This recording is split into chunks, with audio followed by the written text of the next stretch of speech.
That night, inside that crowded restaurant, my daughter lowered her head while tears fell onto the white tablecloth, and I understood that there are silences that kill.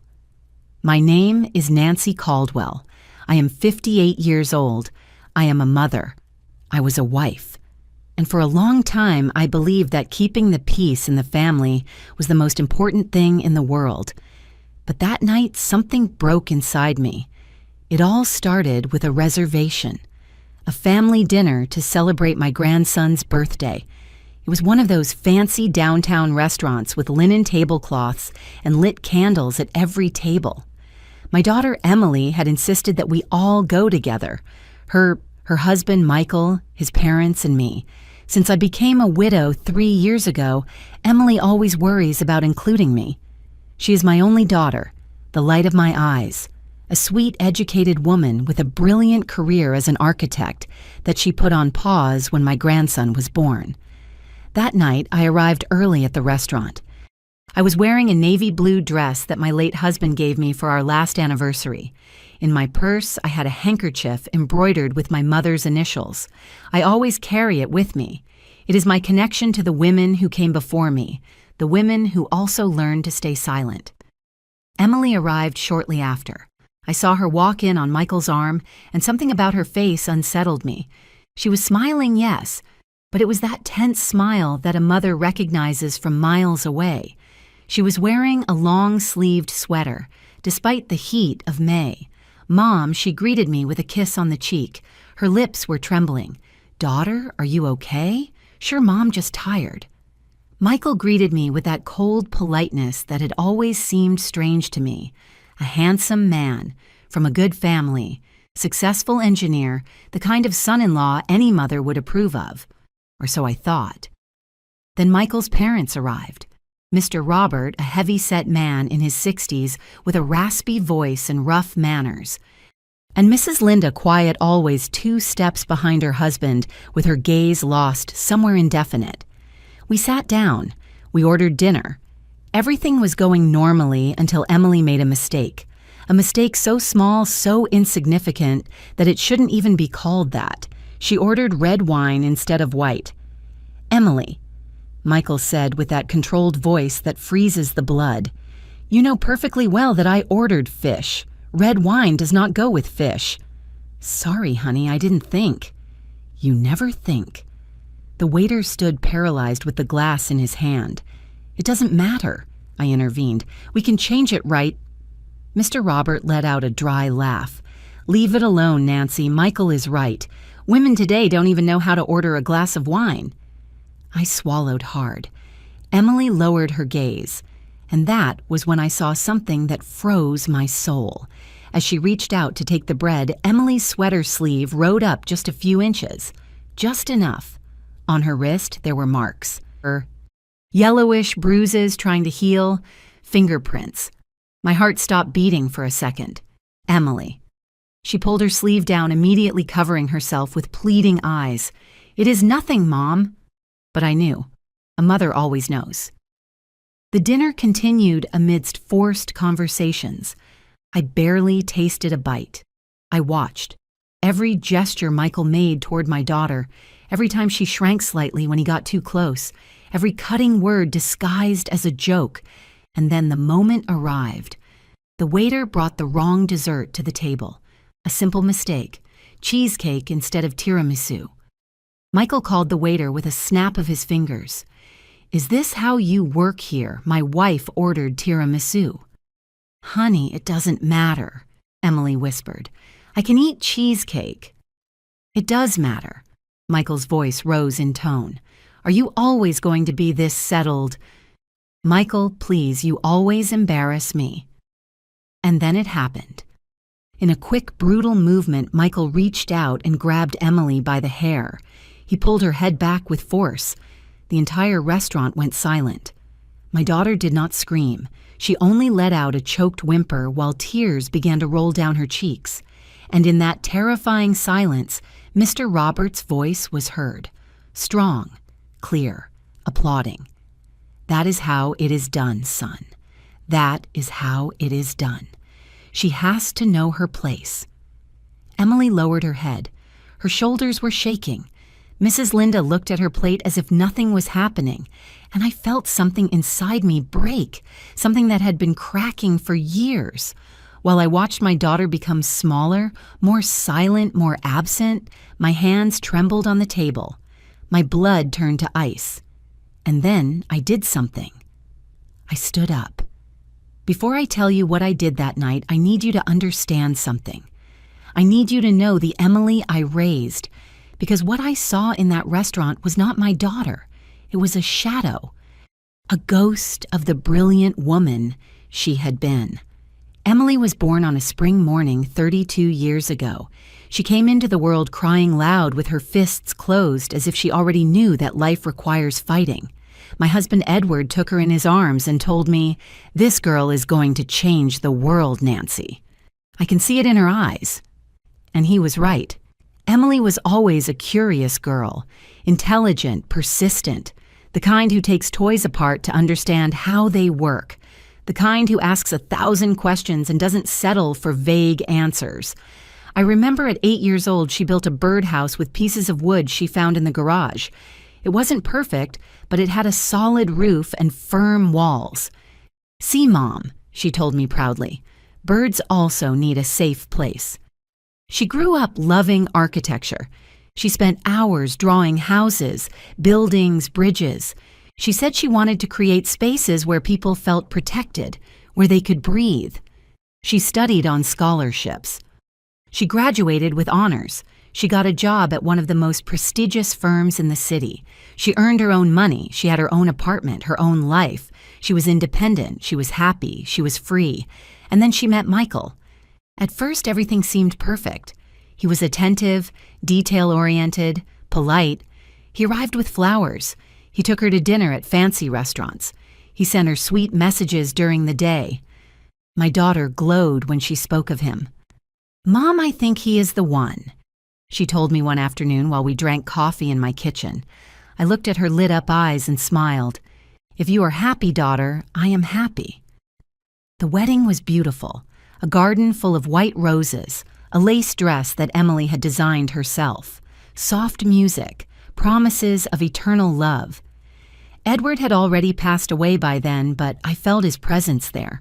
I walked with my daughter to the altar and gave her hand to Michael. "Take care of her," I said, "with my life." He replied, smiling. The first months were good, or at least that is what it seemed. Emily continued working, although Michael insisted it wasn't necessary. "I earn enough for both of us," he would say. "You can stay home, relax." "But I like my work," she replied. "Don't you like being with me?"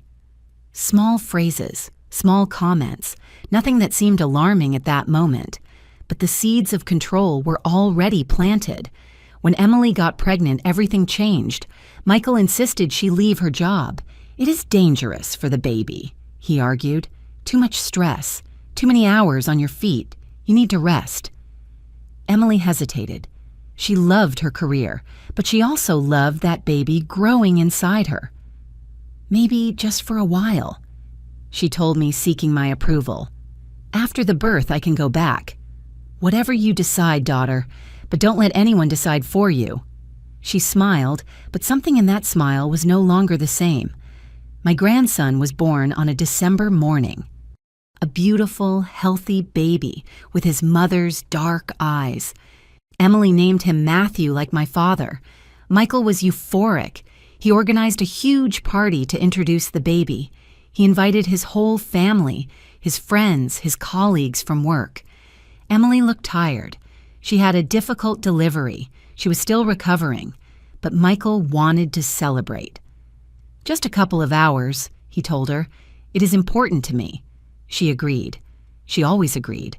I went to that party. I saw my daughter moving among the guests with Matthew in her arms, smiling politely, answering the same questions over and over again. "How is the baby? Does he sleep well? Are you breastfeeding?" Michael didn't hold his son a single time that afternoon. He was busy toasting with his friends, telling jokes, receiving congratulations. And I saw something in Emily's eyes I had never seen before. Exhaustion. But not physical exhaustion. Exhaustion of the soul. Weeks passed. Months. Emily did not go back to work. Michael said Matthew needed her at home, that a mother shouldn't leave her son with strangers, that she had studied so much, worked so much that she deserved to rest. Besides, he added, I earn enough. You don't need to work. Emily stopped mentioning her job. She stopped drawing. She stopped talking about her dreams. When I visited her, she was always cleaning something, cooking, organizing, taking care of Matthew. The house was spotless. Too spotless. How are you, daughter? I would ask her. Fine, Mom. Everything is fine. But I knew it wasn't. A mother always knows. I started noticing small things. How Emily checked her phone with anxiety every time it rang. How she tensed up when she heard Michael's car arrive. How she apologized constantly for everything. Sorry, Mom, the house is messy. Sorry, I didn't make enough food. Sorry, Matthew is crying. Sorry, sorry, sorry. As if her very existence was a nuisance. One day, I arrived without warning. I knocked on the door several times before Emily opened. Her hair was in a messy ponytail.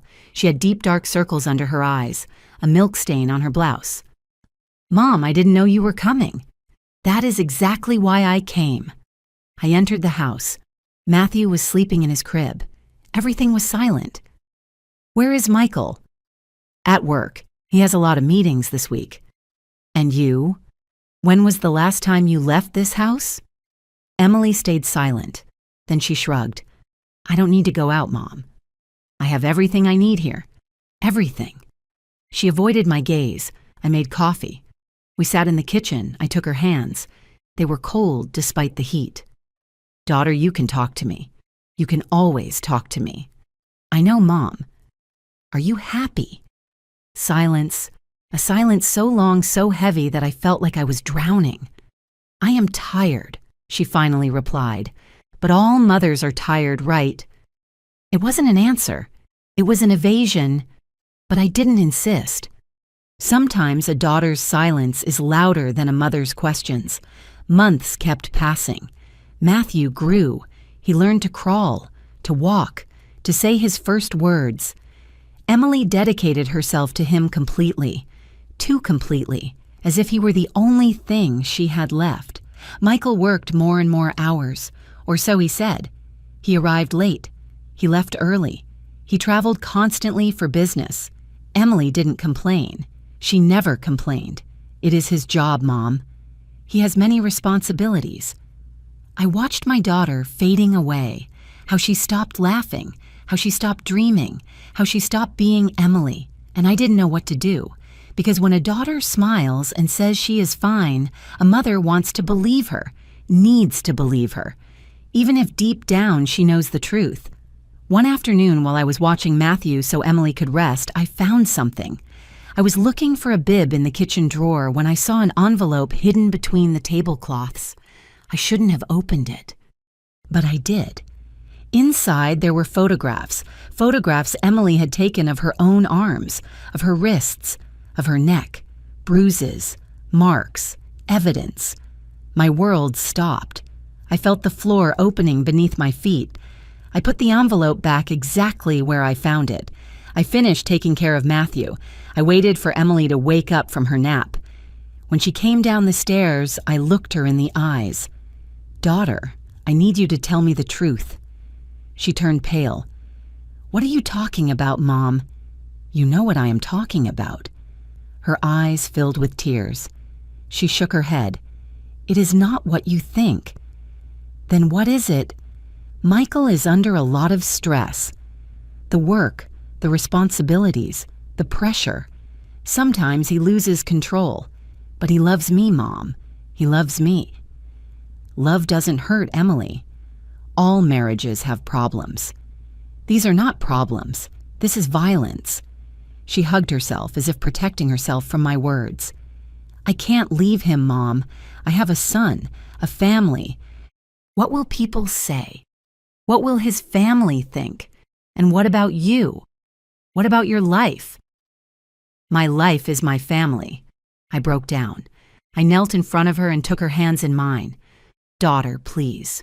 Come home with me, you and Matthew, just for a while, to think clearly. I can't, Mom. Michael needs me. He is going to change. He promised me. How many times has he promised you? Silence, that damn silence. Emily pulled her hands away and stood up. Thanks for watching, Matthew, Mom, but it is late. Michael will be home soon and I need to make dinner. I left that house with a broken heart. That night, I couldn't sleep. I hugged my mother's embroidered handkerchief and cried. I cried for my daughter, for her lost bravery, for her buried dreams, for the brilliant woman she had been and who now lived in fear. And I swore I would find a way to help her even if she wasn't ready to ask for help yet, because a mother never gives up. Never. 6 more months passed. 6 months of forced smiles, of brief calls, of constant excuses. Emily always had a reason not to visit me, not to go out, not to live. And then the invitation arrived. A family dinner to celebrate Matthew's birthday at a fancy downtown restaurant with the whole family present. I agreed to go, although something in my chest warned me that this night would be different. I didn't know how much, but a mother always intuits when the storm is about to arrive. Sometimes we trust too much in those we shouldn't. Have you also been disappointed by someone you loved? Tell me your story in the comments. I want to read it.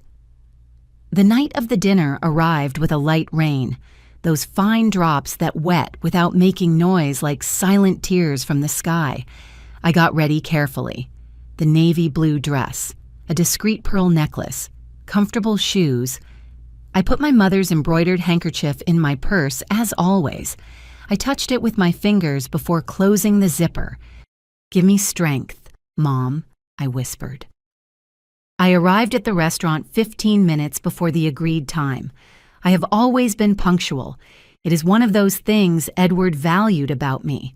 Nancy, with you one never has to wait, he would say, smiling. How I missed him. How I needed his presence that night. The restaurant was elegant. White tablecloths, silverware, lit candles at every table, soft background music.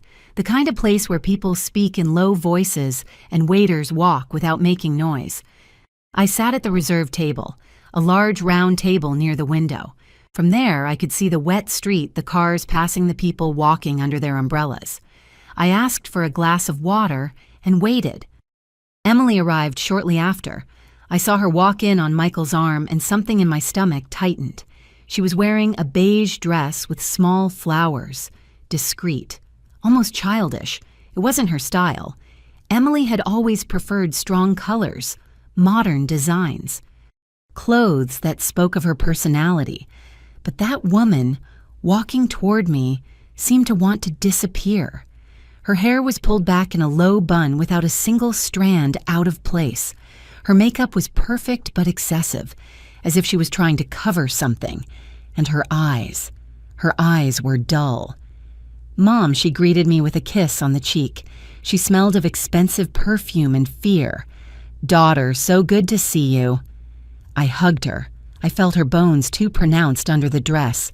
She had lost weight. Where is Matthew? I asked. With a nanny, Michael answered before she could speak. This is an adult dinner. The boy would be restless. I didn't say anything, but it seemed strange to me. It was Matthew's birthday. Why celebrate it without him?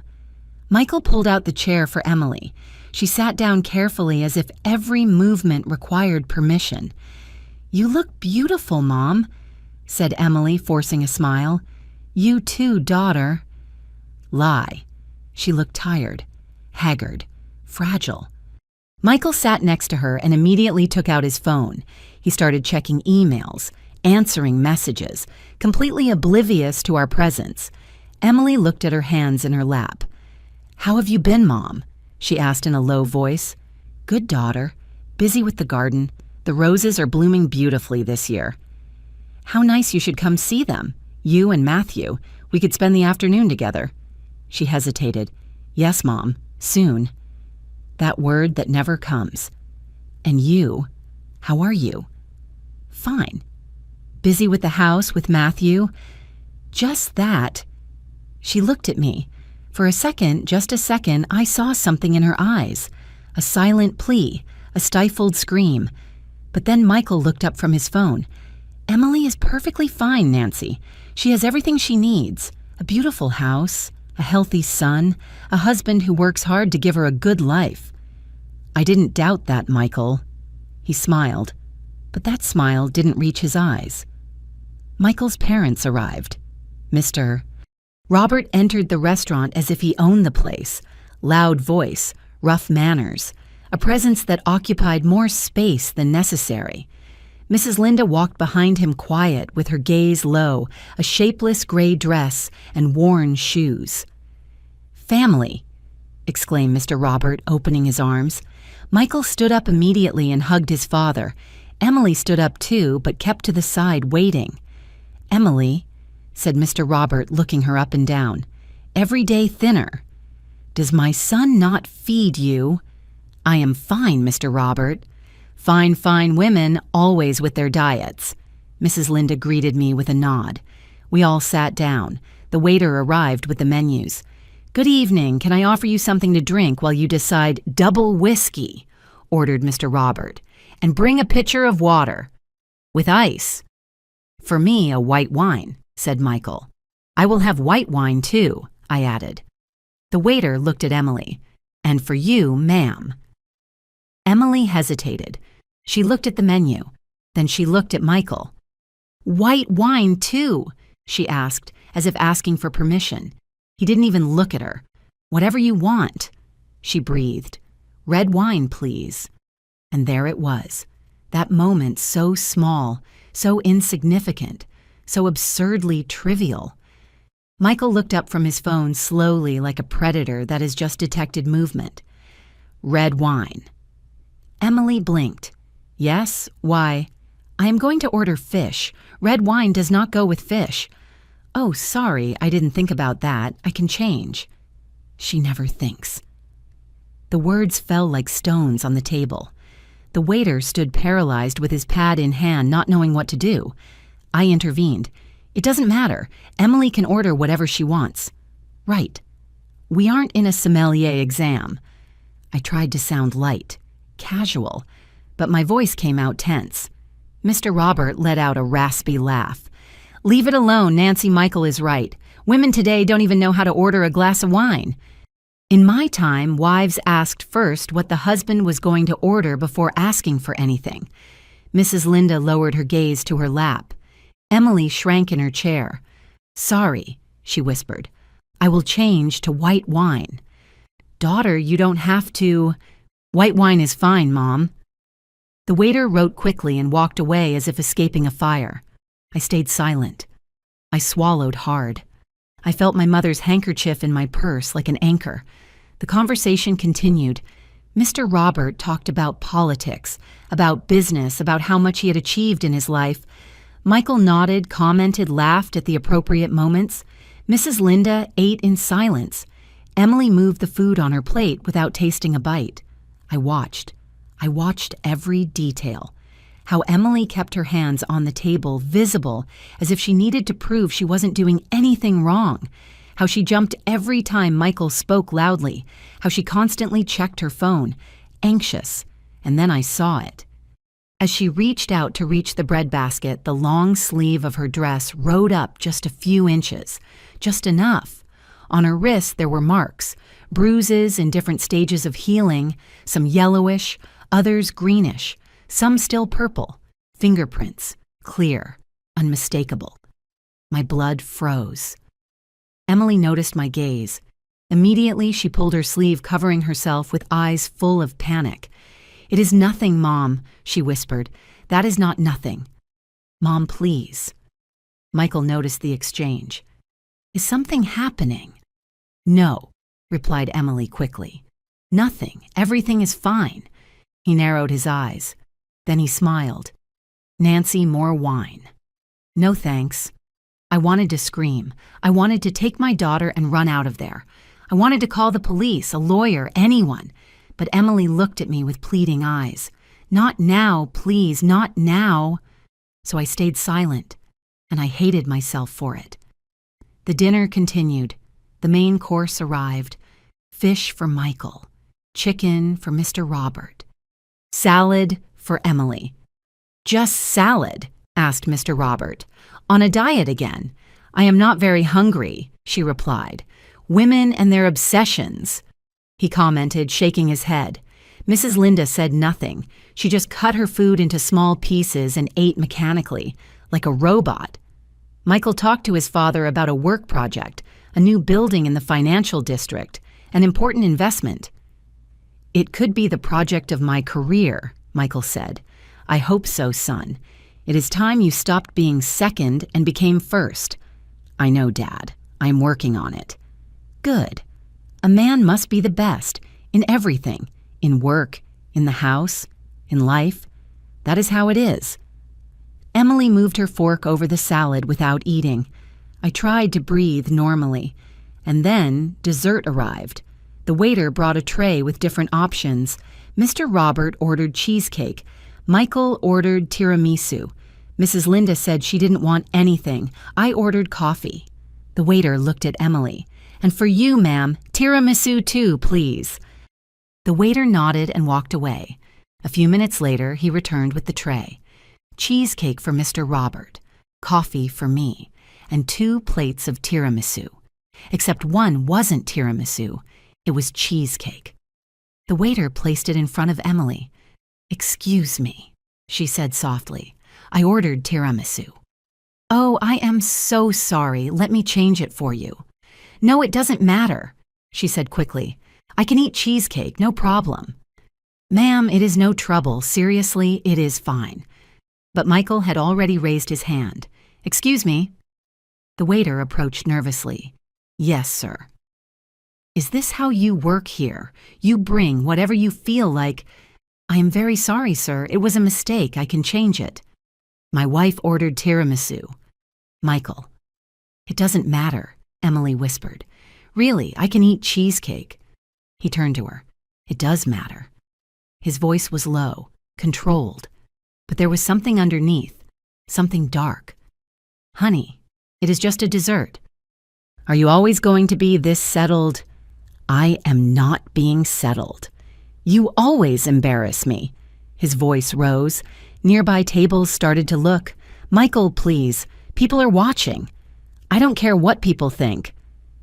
And then it happened. In a quick, brutal, unexpected movement, Michael reached out and grabbed Emily by the hair. He pulled her head back with force. The entire restaurant went silent, a silence so dense, so absolute, that I could hear my own heart beating. Emily did not scream.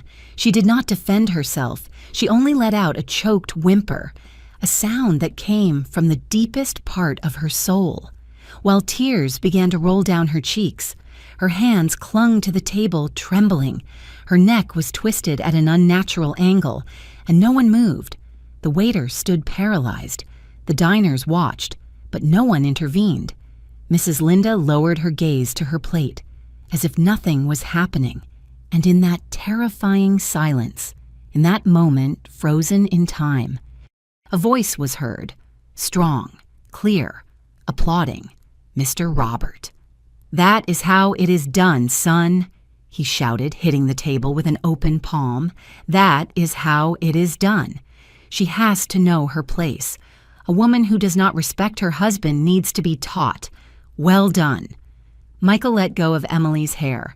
She collapsed onto her chair, with her shoulders shaking, with her hands covering her face. She cried in silence, like someone who has learned that her tears don't matter.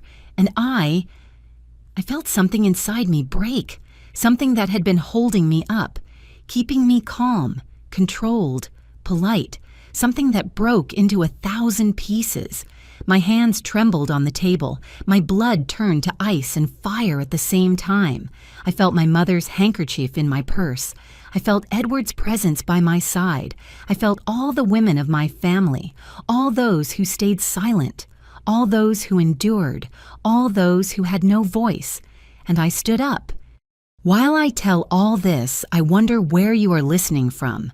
Write the name of your city in the comments.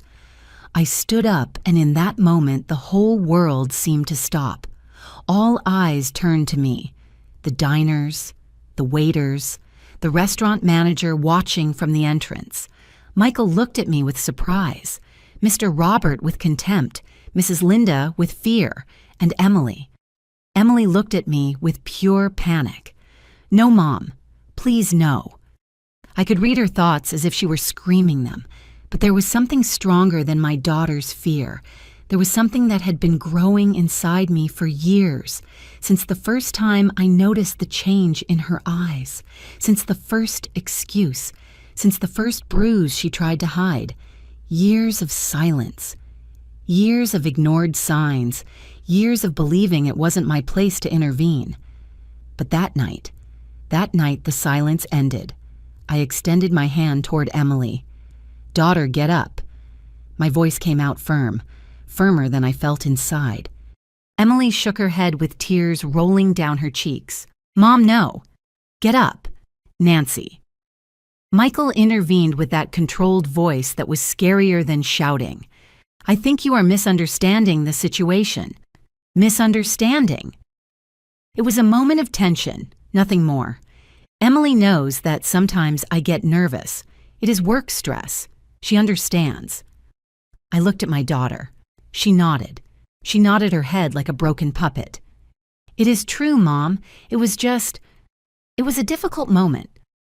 Michael has a lot of pressure at work. I understand him." "You understand him?" "Yes." "You understand him pulling your hair in public?" "Mom, please." "You understand him humiliating you in front of all these people?" "He didn't humiliate me." "Emily." My voice broke. The entire restaurant was watching us. Mr. Robert wiped his mouth with his napkin and stood up too. "Nancy, I think it is better if you calm down. You are making a scene. This is a family matter between husband and wife. We don't need your drama." Drama. Yes. Women of your generation always exaggerate everything. A little discipline never hurt anyone. Look at my Linda, 50 years of marriage and never a problem, because she knows her place. I looked at Mrs. Linda. She remained seated, motionless, with her gaze lost somewhere on the tablecloth. 50 years of silence. And suddenly I understood everything. I understood why Michael was the way he was. I understood where that cruelty disguised as education came from. I understood that this violence had deep roots, generations of quiet women, of men who believed they had rights over them. "Mr. Robert," I said slowly, "with all due respect, you are not going to tell me how to raise my daughter, nor how to protect her. You don't need to protect her from her own husband." "Oh, no." I walked toward Emily. She tried to back away, but there was no more room. I took her arm gently. "Forgive me, daughter." "Mom, no." I pulled up the sleeve of her dress. There they were, the bruises, the marks, in different shades of yellow, green, purple, some recent, others older, clear fingerprints on her wrist, pressure marks on her forearm. I lifted them so everyone could see. "This," I said aloud so that every person in that restaurant could hear me. "This is not work stress. This is not a moment of tension. This is not discipline." My voice trembled, but I didn't stop. This is violence. This is abuse. And this is not going to stay silent anymore. Emily tried to free her arm, sobbing. "Mom, please, you are embarrassing me." "I am embarrassing you." The words hurt me more than anything. Michael stood up abruptly, knocking his chair back. "That is enough. We are leaving." "No," I said firmly. "Emily is coming with me. Emily is my wife. She goes where I say. Emily is my daughter, and she is not going anywhere where she is in danger." Danger? Michael let out a dry laugh. "What danger I give her a house, food, clothes, everything she needs. What else does she want? Respect, dignity, safety? I have her in a $500,000 house. That is enough respect." Mr. Robert intervened, taking his son's side. "Nancy, you are interfering in a marriage. That is not done. Couple problems are resolved at home, not in public." And when do those couple problems end? When my daughter ends up in the hospital or in the cemetery? The silence that followed was deafening. Mrs. Linda let out a choked whimper, but she didn't look up. "You are being dramatic," said Michael. "Dramatic? Look at her arm. Look at it." She fell. She fell. Yes, she is clumsy. She has always been clumsy. Emily nodded immediately. "It is true, Mom. I fell on the stairs. It was nothing." "And these other marks, did you fall too? Mom, how many times have you fallen?" "Emily, silence. How many—" Her lips trembled. She tried to speak, but no sound came out. And then I saw something that broke me completely. I saw how Emily looked at Michael, seeking permission to speak, seeking permission to exist. My daughter, my brilliant girl, the one who built houses for birds, the one who dreamed of creating safe spaces. Now she had no voice of her own. Michael approached her and put a hand on her shoulder. She tensed immediately. "Honey," he said with that soft and dangerous voice, "your mom is confused. Tell her we are fine, that we are happy." Emily looked at me. Her eyes begged for forgiveness. "We are fine, Mom. We are happy." "Daughter, is that the truth?" "It is not." "Yes, it is." Her voice broke. "Michael loves me. Only sometimes I make him angry. But he is working on that. He is going to therapy." "Therapy?" "Yes. He started 2 weeks ago. He is trying, Mom. He is really trying." I looked at Michael. He was smiling. "See, everything is under control. We are handling our problems like responsible adults." "What kind of therapy?" "Anger management," he replied without hesitation. "An excellent therapist. He has helped me a lot." "And Emily's arm? Was that before or after starting therapy?" His smile wavered for a second. "Before. Definitely before." He was lying. I could see it in his eyes. But Emily defended his lie. "It is true, Mom. Michael is changing. Give him a chance, please. Daughter, this is not—" "Mom, I love you. But this is not your decision. It is mine. And I choose to stay with my husband, with the father of my son." Those words went through me like knives. "Even if he hurts you." "He doesn't hurt me, not anymore. Mom, please. Just let it go, please."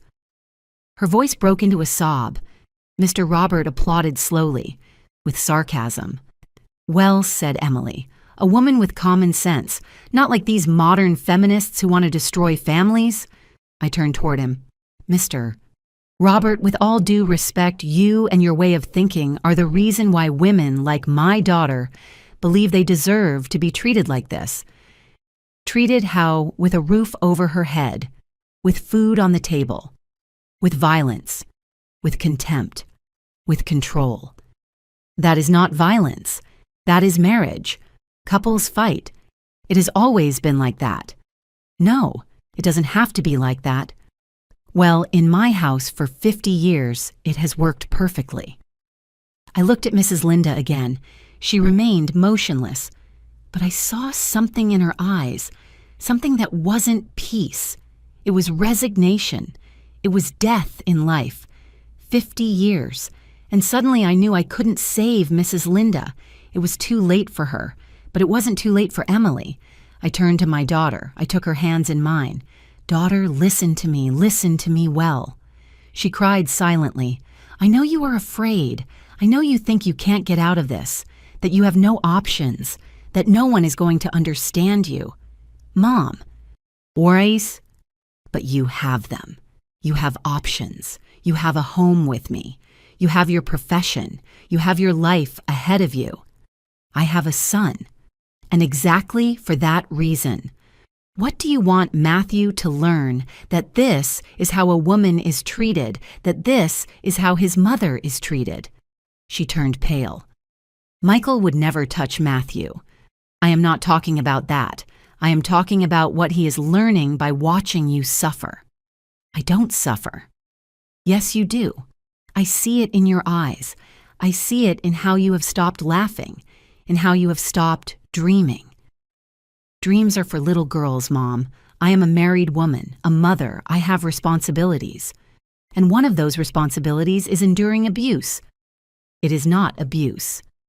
Yes, it is. My voice resonated throughout the restaurant. Emily shrank, and I knew I had lost her, at least for now. Michael stepped between us. I think that is enough for today, Nancy. Thanks for coming to dinner. But now Emily and I are going home with our son, our family, Michael, our family. Each word was a threat. Emily stood up. She avoided my gaze. She took her purse with trembling hands. I am sorry, Mom. I didn't mean for this to happen. Daughter, please. I will call you tomorrow. Emily. But she was already walking toward the exit, following Michael like a shadow. Mr. Robert left money on the table. A shame you ruined a family night, Nancy. But that is how meddling mother-in-laws are. They never know when to shut up. He left without waiting for an answer. Mrs. Linda stood up slowly. For a moment, our eyes met. I saw in her eyes 50 years of pain, 50 years of silence, 50 years of unanswered questions. What if? She opened her mouth as if she was going to say something, but no word came out. She just turned around and followed her husband. I stayed alone at that table, with the half-finished plates, the empty glasses, the candles burning out. The waiter approached timidly. Ma'am, are you okay? I didn't answer. I couldn't. I felt like I had just lost my daughter, that I had done everything wrong, that my intervention had only made things worse. I paid the bill. I left a tip. I left the restaurant. The rain had stopped. The air smelled of wet earth and something I couldn't name. Disappointment, maybe, or fear. I walked to my car. I sat behind the wheel without starting it. I took my mother's handkerchief out of my purse. I pressed it against my chest, and I cried. I cried for my daughter, for her lost bravery, for the dreams she had buried, for the fear that now lived in her eyes. And I cried for me, for not having seen the signs sooner, for not having acted sooner, for having trusted that a man's love would be enough to protect her. But love doesn't protect when it comes with fists. Love doesn't save when it comes with control. Love doesn't heal when it comes with fear. That night, I drove home in silence. The streets were empty. The city lights flickered like fallen stars. I arrived at my house, the house where Emily grew up, where she learned to walk, where she drew her imaginary houses on the garage walls. I entered. Everything was dark, silent, too silent. I turned on the lights. I made tea. I sat in the kitchen with my mother's handkerchief on the table. My phone rang. It was a message from Emily. Mom, I'm sorry. Please don't worry. I'm fine. I love you. I replied immediately. Daughter, my house is always open for you. Always. At any time. I love you. I saw the 3 dots indicating she was writing. Then they disappeared. There was no answer. That night, I didn't sleep. I stayed awake staring at the ceiling, wondering what else I could do. How could I save my daughter when she didn't want to be saved? How could I make her understand that she deserved more, that she deserved true love, that she deserved peace, that she deserved to live without fear? But victims of violence don't see what we see. They see hope where there is danger. They see love where there is manipulation. They see a future where there are only repeated cycles. And sometimes, as much as we want to save them, they have to reach the bottom before they can rise. They have to touch the deepest pain before finding the strength to get out. That night, watching the shadows on my ceiling, I knew the road would be long, that there would be more dinners, more lies, more bruises hidden under long sleeves. But I also knew something else. I knew I wouldn't give up, that I would stay there, that I would wait. Because a mother doesn't abandon. Never. And when my daughter was ready to ask for help, I would be there. With open arms, with a safe house, with the love that never comes with conditions. The phone vibrated again. Another message from Emily. Mom, please don't call the police, please. It would only make things worse. Trust me. Michael is better, I promise. My hands trembled over the phone. Call the police, force her to leave or wait. Trust that she would find her way, I replied. I won't call anyone without your permission, but I need you to promise me something. I need you to call me every day, just so I know you are okay. Can you do that for me? The 3 dots appeared again. This time they didn't disappear. Okay, Mom, I will call you, I promise. I closed my eyes. It wasn't enough, but it was something. A thin thread that kept us connected. A thread I wouldn't let go of for anything in the world, even if I had to wait years, even if I had to watch my daughter suffer, even if I had to bite my tongue 1,000 more times. I wouldn't let go, because that is what mothers do. They hold the thread. Even when everything else breaks, I still ask myself if I did the right thing. And you, what would you have done in my place? The days that followed were the longest of my life. Every morning I woke up with a tight heart, checking my phone, immediately waiting for Emily's message. Sometimes it arrived early, at 7 in the morning. Good morning, Mom. Everything good. I love you. Other times it arrived late, at 11, at noon, and I spent those hours in agony, imagining the worst. Would she be okay? Had he hurt her again? Had he crossed that line from which there is no return? The messages were always short, dry, without life, as if she wrote them with Michael looking over her shoulder, and that was probably the case. I tried to call her several times, but she never answered. Only text messages. Sorry, Mom. Matthew is crying. I will write to you later. Sorry, Mom. I am busy with the house. We will talk later. Sorry, Mom. Michael and I have plans. I will call you tomorrow. Always there was a reason.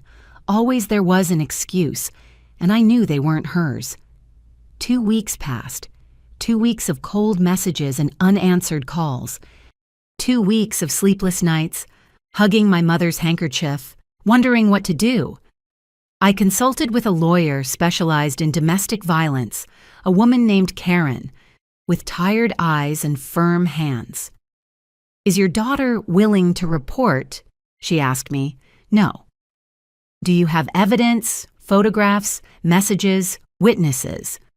The marks on her body, the scene at the restaurant. There must be people who saw. But is any of them willing to testify? Silence. Nancy, said Karen with a soft but direct voice. I understand your pain. Believe me, I have seen hundreds of cases like this, but without your daughter's cooperation legally, you can't do much. Then what do I wait for her to end up in the hospital? Or worse? No, you wait for her to be ready. Meanwhile, you maintain communication. You let her know she has options, that she has support, and when she decides to leave, and believe me, that day will come, you will be there to receive her. And if that day never comes? Karen looked at me with a mix of compassion and realism. Sometimes it comes, sometimes it doesn't, but if you pressure her too much, you push her further away. The control he exerts over her is psychological. She needs to feel she has power over her own decision, even if that decision is to stay. How can I stand by with my arms crossed? You don't stand by with your arms crossed. You prepare. Document everything. Save the messages. If you see new marks, photograph them. Look for witnesses. And above all, stay close. Because when she decides to leave, it will probably be fast, and she will need you to be ready. I left that office with a folder full of information, restraining orders, shelters, hotlines, legal protocols, and a huge weight on my chest, because all of that required Emily to say, yes, I need help, and she wasn't there yet. One afternoon, 3 weeks after the dinner at the restaurant, I decided to visit her, without warning, out. I knew Michael worked late on Thursdays. It was my chance to talk to her alone. I drove to her house, a beautiful house in an exclusive area, 2 stories, manicured garden, a fountain at the entrance, the kind of house that appears in magazines, but I knew what was inside. I rang the doorbell. No one answered. I rang again. Nothing. I was about to leave when I heard steps. The door opened just a few inches. Emily peeked her head out. "Mom, what are you doing here?" Her voice sounded scared. "I came to see you." "Can I come in?" She hesitated. "Michael isn't here." "I know. That is why I came." She looked back as if someone could be listening. "It is not a good time, Mom." "Emily, please. I just want to see you, talk to you 5 minutes." Her eyes filled with tears. "Mom." "Please, daughter." Finally, she opened the door. I entered quickly before she changed her mind. The house was spotless. Too spotless. Like a museum. Without life. The curtains were closed even though it was a sunny afternoon. The living room was dark. Cold. "Where is Matthew?" I asked. "Sleeping his nap." "Can I see him?" "Better not. If we wake him, he will be grumpy all afternoon." I nodded. We sat in the living room, her on the edge of the sofa, with her hands on her lap, tense. "How have you been?" I asked. "Fine." "Really?" "Yes, Mom, really." But her voice trembled. I watched her carefully. She was wearing a turtleneck sweater despite the heat, long pants, her hair pulled back in a tight ponytail, covering herself, always covering herself. "Daughter, I need you to tell me the truth. You are telling me. Has Michael hurt you again?" She went rigid. "No." "Emily." "No, Mom. I already told you he is going to therapy. He is better." "Then why are you afraid of me being here?" "I am not afraid." "Yes, you are. I can see it." She stood up abruptly. "I think it is better if you leave." "Emily." "Wait." "No, Mom. You can't come here without warning. Michael is going to get upset." "And so, what if he gets upset?" "Because I live with him." Her voice broke. "Because I have to live with him every day, and every time you do something like this, every time you intervene, you put him in a bad mood, and I am the one who has to deal with that." Her words hit me like punches. "Daughter, I just want to help you." "Well, you aren't helping me. You are making things harder." "Harder than what?" "Harder than living with fear." "I don't live with fear." "You are trembling right now." She hugged herself. "Leave Mom, please, before Michael arrives." "He won't arrive for hours. You don't know that. Sometimes he leaves early. Sometimes he checks the cameras." "Cameras?" She turned pale. She had revealed something she shouldn't have. "What cameras, Emily?" "Nothing. Forget it." "Does he have cameras watching you?" "They are security cameras to protect the house." "Where are they?" "Mom." "Where?" She pointed with her head toward the corners. I saw small discrete cameras in the living room. "In the hallway. How many are there?" "I don't know." "Several." "In the whole house?" She didn't answer. "In the bedroom too." Silence. My God, Emily. "It is normal, Mom. Many houses have security cameras. And he checks them. Sometimes. To watch you. To protect us. That is not protection. That is control." "Enough," she shouted. "Enough of telling me how my marriage is." "You don't understand anything." Her scream woke Matthew. We heard his crying from upstairs. Emily put her hands to her face. "Look what you did. You woke him up." "Daughter." "Leave, please. Just leave." She ran up the stairs. I stood there, standing in that dark living room, looking at the cameras in the corners, small eyes watching every movement. I felt nauseous. My daughter lived in a beautiful prison with glass walls and invisible bars, but a prison nonetheless. I heard her voice upstairs calming Matthew, that sweet voice she used with her son. The only time she sounded like the Emily I knew. I wanted to go up, hug her, take her out of there by force. But Karen's words resonated in my head. If you pressure her too much, you push her further away. So I did the hardest thing I have had to do in my life. I left. I walked out of that house. I walked to my car. I sat behind the wheel, and I cried. I cried with rage, with helplessness, with a pain so deep I felt it splitting me in two. My phone rang, a message from an unknown number. I opened it. It was a video from the security cameras of Emily's house. It showed me, sitting in the living room, crying, and below, a message from Michael.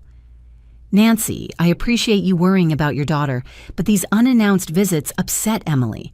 They make her nervous. They cause her stress. For the sake of her mental health, I ask that you only come when we invite you. I hope you understand. Regards." I felt my blood freeze. He was watching me. He knew exactly when I had arrived, how long I had been there, what I had said, and he was threatening me, subtly, politely, but threatening me nonetheless. I didn't reply. I deleted the message, but I couldn't delete the fear.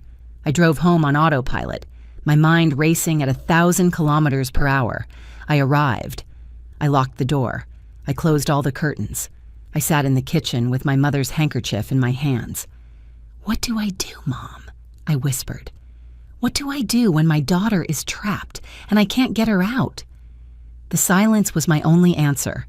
That night, I researched surveillance cameras, coercive control, technological abuse. I found articles, testimonies, stories of women who lived, watched 24 hours a day, who couldn't go out without permission, who couldn't talk to anyone without being heard. And all stories ended in two ways. Either they managed to escape, or they ended up dead.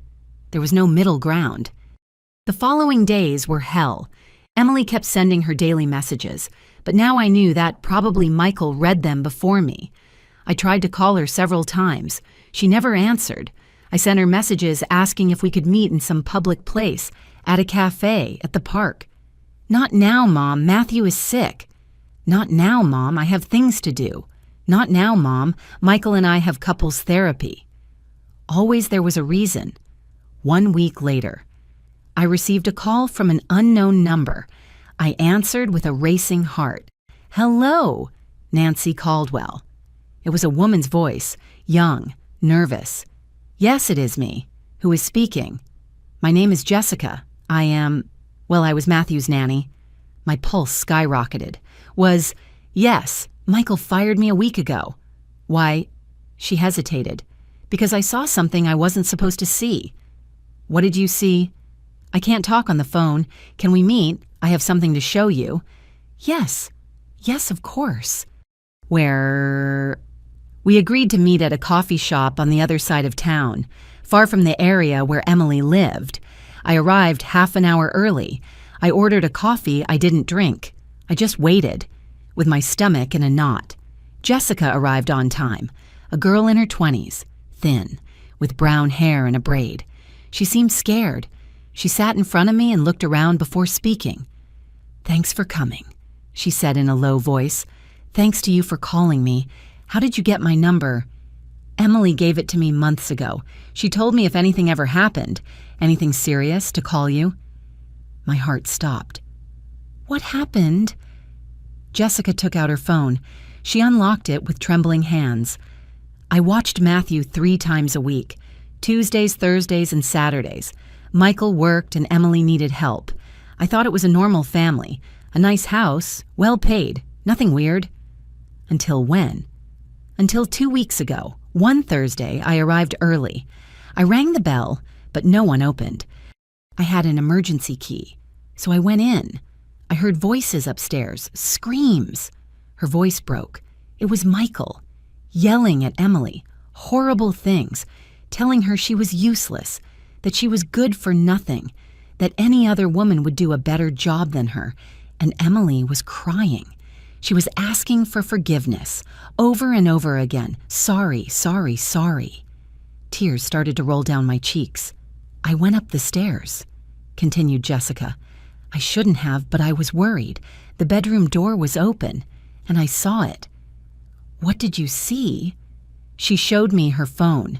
It was a photograph, blurry, taken quickly, from the hallway, but clear enough. Michael had Emily against the wall, one hand on her throat, the other raised, ready to strike. Emily had her eyes closed, hands raised in defense, and in the corner of the room, sitting on his little bed, was Matthew, watching, just watching, A 3-year-old boy witnessing his father abuse his mother. I felt the world stop. "Did he see you?" I asked with a trembling voice. "Yes, he saw me take the photo. He let go of Emily immediately. He came down the stairs as if nothing had happened. He told me they were arguing, that they were couple matters, that it wasn't my problem."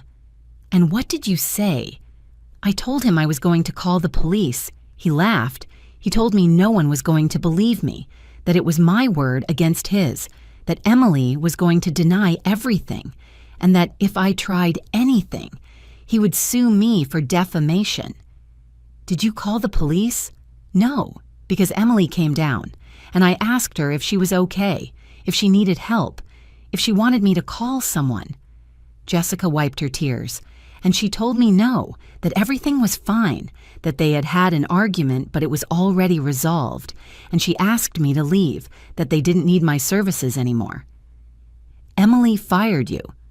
"No, it was Michael, but she didn't say anything. She just stood there, with red marks on her neck, telling me everything was fine." Jessica slid her phone toward me. "This photo is yours. Do what you have to do with it. I already tried to help, but I can't do more." I took the phone with trembling hands. I looked at the image again. My daughter, against the wall, with hands raised, waiting for the blow, and my grandson witnessing it all. Can I send myself this photo? Yes, that is why I brought it. I sent the image to my phone. I deleted the message immediately. "Jessica, would you be willing to testify if this goes to trial? Would you say what you saw?" She turned pale. I don't know. He threatened me. He said he has lawyers, that he would sink me." "I understand, but if it is necessary, would you consider it?" She nodded slowly. "If it helps Emily, yes, I would do it." "Thank you. Thank you for calling me, for trusting me. Emily is a good woman. She doesn't deserve this. No one deserves it." Jessica stood up to leave, but before doing so, she turned around. "One more thing. Matthew has started having nightmares. Emily told me he wakes up crying every night, screaming, saying he is scared." "Scared of what? Of Daddy." Those 2 words destroyed me. Jessica left. I stayed sitting in that coffee shop, looking at the photograph on my phone, the evidence I needed, the proof that these were not couple fights. This was systematic violence. This was abuse. And now it was affecting my grandson. I called Karen, the lawyer. "I have evidence," I told her without preamble. "What kind of evidence?" "A photograph of Michael assaulting Emily and a witness willing to testify." "That changes things. Does Emily know you have this?" "No." "Nancy, you need to tell her. She has to be willing to use it. And if she is not willing, then we still can't do anything. The victim has to want to leave. But my grandson?" "I know, but legally, without the mother's cooperation, it is very difficult to intervene." I hung up frustrated. That night, I couldn't sleep. I stayed looking at the photograph on my phone, over and over again, until I memorized it, until it was etched in my mind forever. My daughter, waiting to be hit, and me, without being able to do anything. Yet. 3 days passed since my meeting with Jessica. 3 days in which the photograph burned in my phone like a radioactive secret. 3 days in which every time I closed my eyes, I saw my daughter against that wall, and my grandson watching, learning, normalizing. The messages from Emily kept arriving punctually every morning. "Good morning, Mom. Everything good." But now I knew the truth behind those words. I knew what everything good meant in her world. It meant surviving another day. It meant not provoking. It meant making herself small, invisible, harmless. On Friday afternoon, my phone rang. It was Emily. For the first time in weeks, she was calling me. I answered before the second ring. "Daughter." "Mom," her voice sounded strange. Tense, but controlled.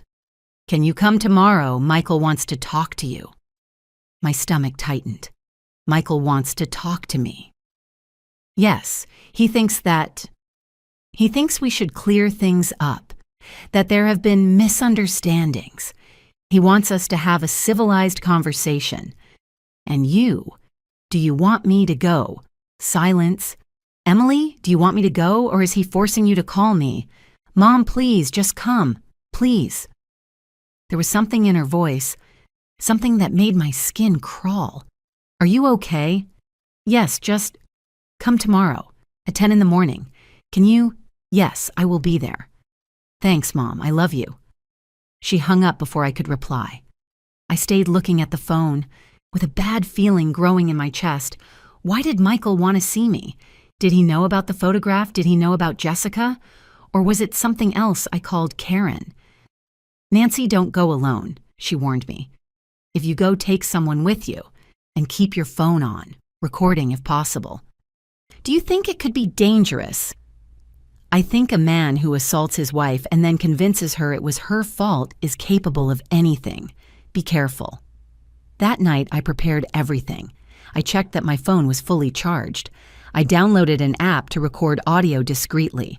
I gave my friend Linda Emily's address and told her to call me at 11 in the morning, without fail. If I don't answer, I told her, call the police. Nancy, you are scaring me. Just do it, Linda, please. I slept little. I dreamed of Emily as a child, building her birdhouse. Birds also need a safe place, she said in the dream, but when I looked inside the house, it was empty. The birds had left, or had never arrived. Saturday dawned cloudy, gray, as if the sky itself anticipated what was coming. I dressed carefully, comfortable clothes, but dignified. I kept my mother's handkerchief in my purse. I checked that my phone was working and drove to Emily's house. I arrived exactly at 10. The garden was spotless as always, the flowers perfectly aligned, the lawn freshly cut, everything so orderly, so controlled, like my daughter's life. I rang the doorbell. Michael opened the door. He was wearing an impeccable white shirt, dress pants, an educated smile that didn't reach his eyes. Nancy, thanks for coming. Come in, please. His courtesy put my nerves on edge. I entered. The house was in dim light again, curtains closed, dim lights. Emily was sitting in the living room, dressed in a gray turtleneck sweater and black pants, her hair pulled back. Without makeup, she looked like a ghost. Hi, Mom, she said without getting up. Daughter. I sat in front of her. Michael sat next to her, too close, with a possessive hand on the back of the sofa, behind Emily's shoulders. Where is Matthew? I asked. With my parents, Michael replied. We thought it was better to have this conversation without distractions. I nodded slowly. I discreetly activated the recording on my phone inside my purse.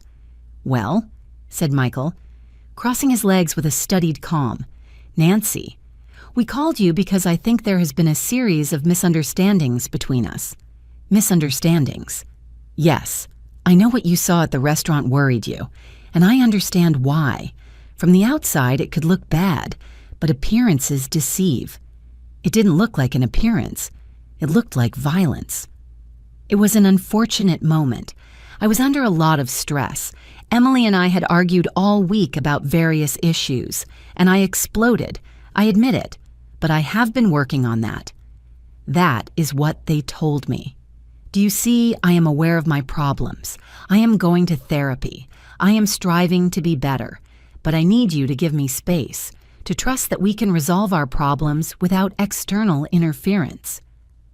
External interference. Your unannounced visit 2 weeks ago upset Emily a lot.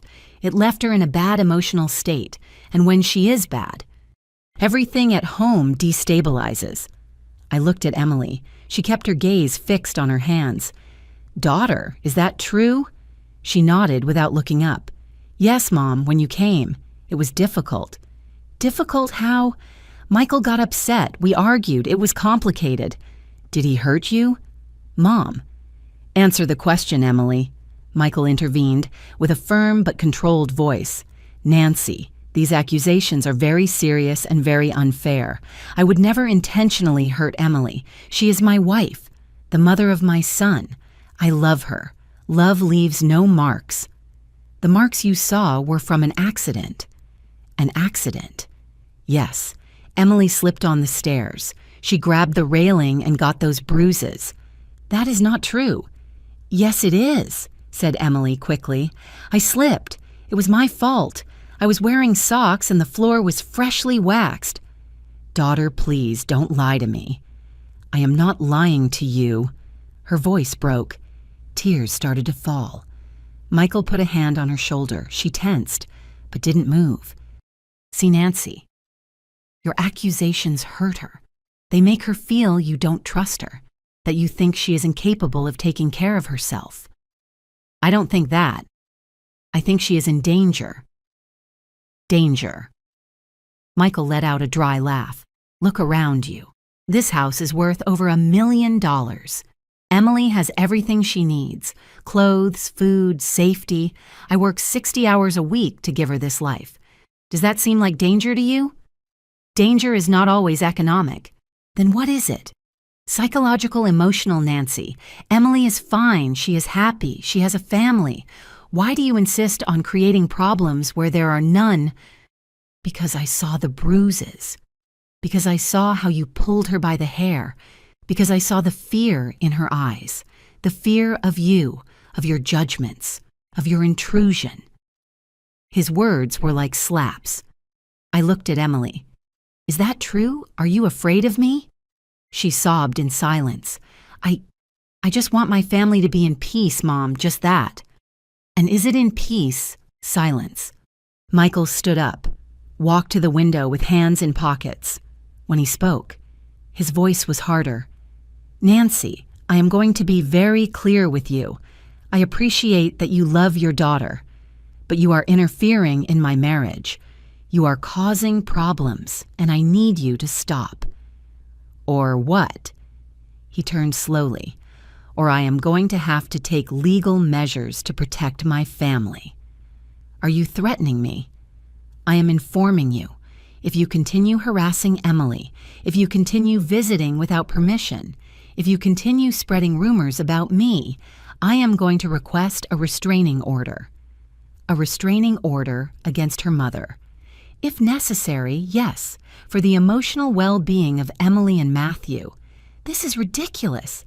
Is it? You have a history of unsolicited visits, of constant calls, of disturbing messages. A judge could see it as harassment. I am her mother, and I am her husband. Legally, I have more rights than you over the decisions of this family. Rage boiled inside me, but I knew I had to stay calm. Emily, I said, ignoring Michael. Look at me. She looked up slowly. Her eyes were red, swollen.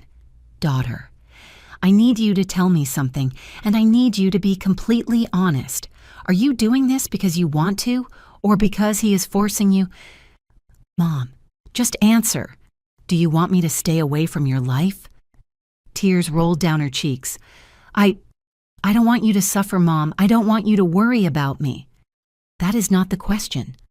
It is the answer I can give you. Her voice broke into a desperate scream, and in that scream I heard everything. I heard the fear. I heard the resignation. I heard the defeat.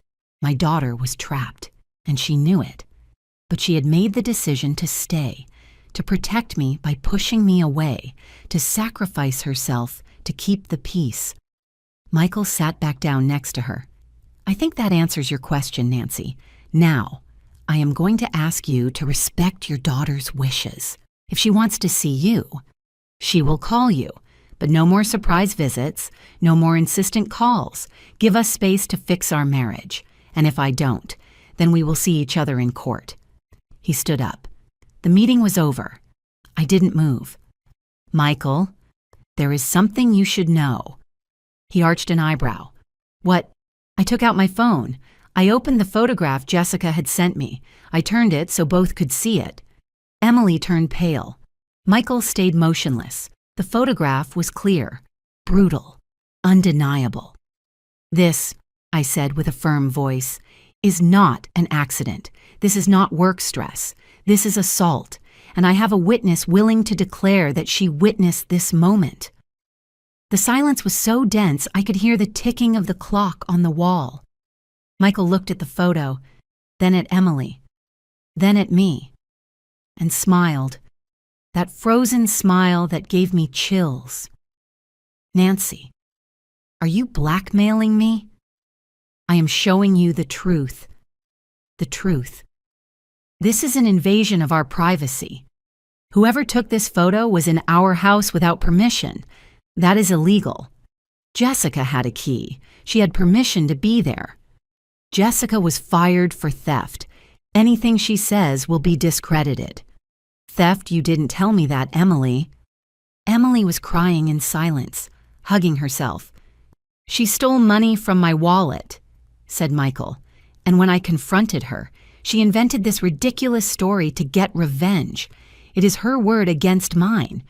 Who do you think a judge is going to believe? The evidence.